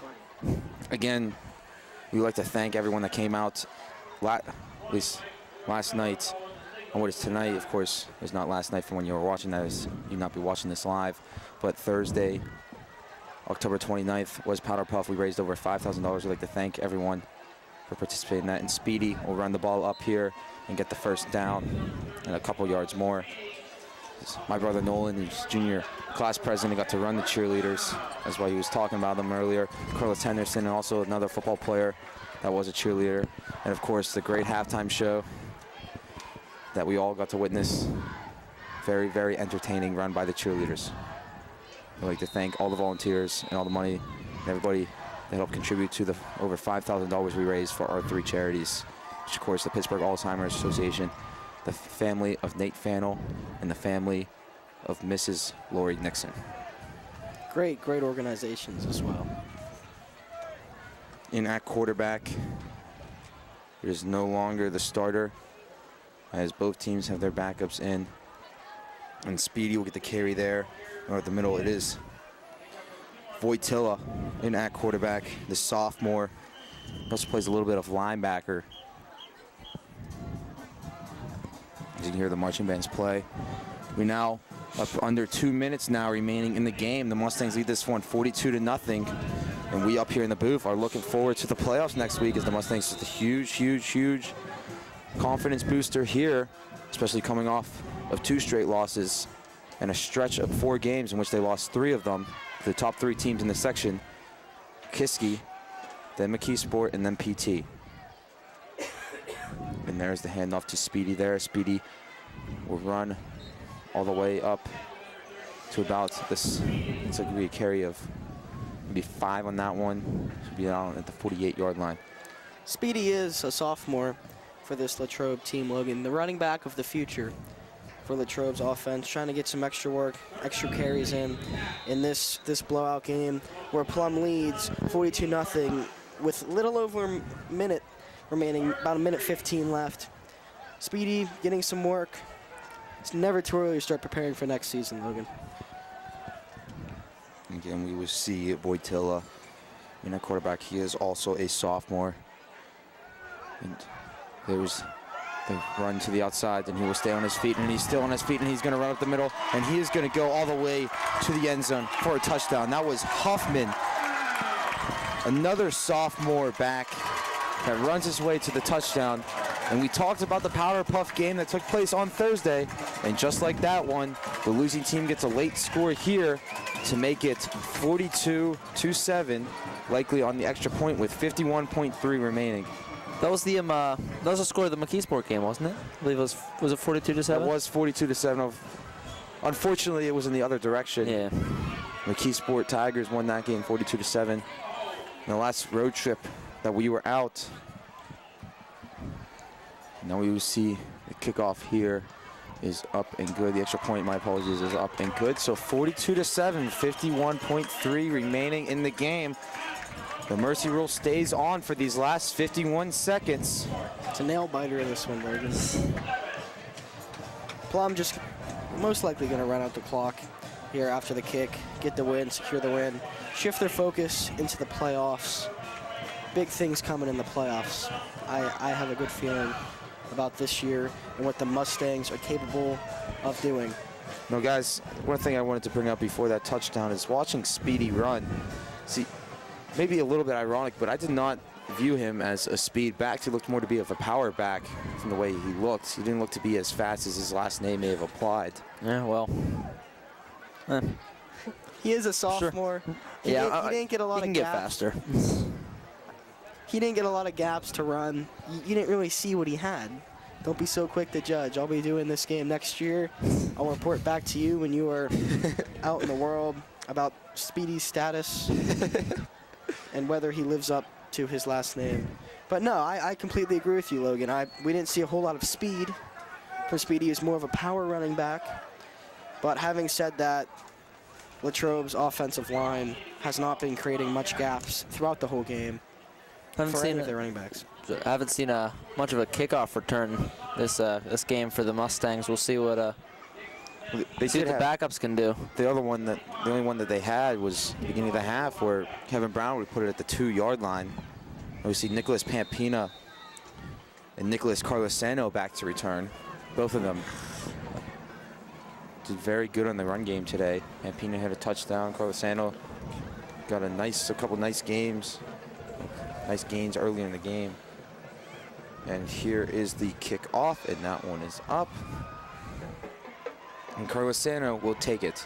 And he will return this one from about the 5-yard line, and he will be still on his feet as he gets down to the 40, and he's still on his feet. And he's carrying a man from the 50. He's still on his feet. He broke about 3 tackles on that one and got all the way on the other side of the 50. What a return by Nicholas Carlosano, just powering his way through like 3 guys. We talked about earlier on what running backs he reminds you of. Up here in the general consensus, it was Marshawn Lynch and DeAngelo Williams, the big power backs, 2 that we know of, and that was very Lynch-like there on that return. Not often do you see big power backs returning kicks. You more often see this speedy, shifty guys, such as Kevin Brown and Pat Crossy, but Carlosano really got it done on that one. And the clock ticks under 30 seconds now.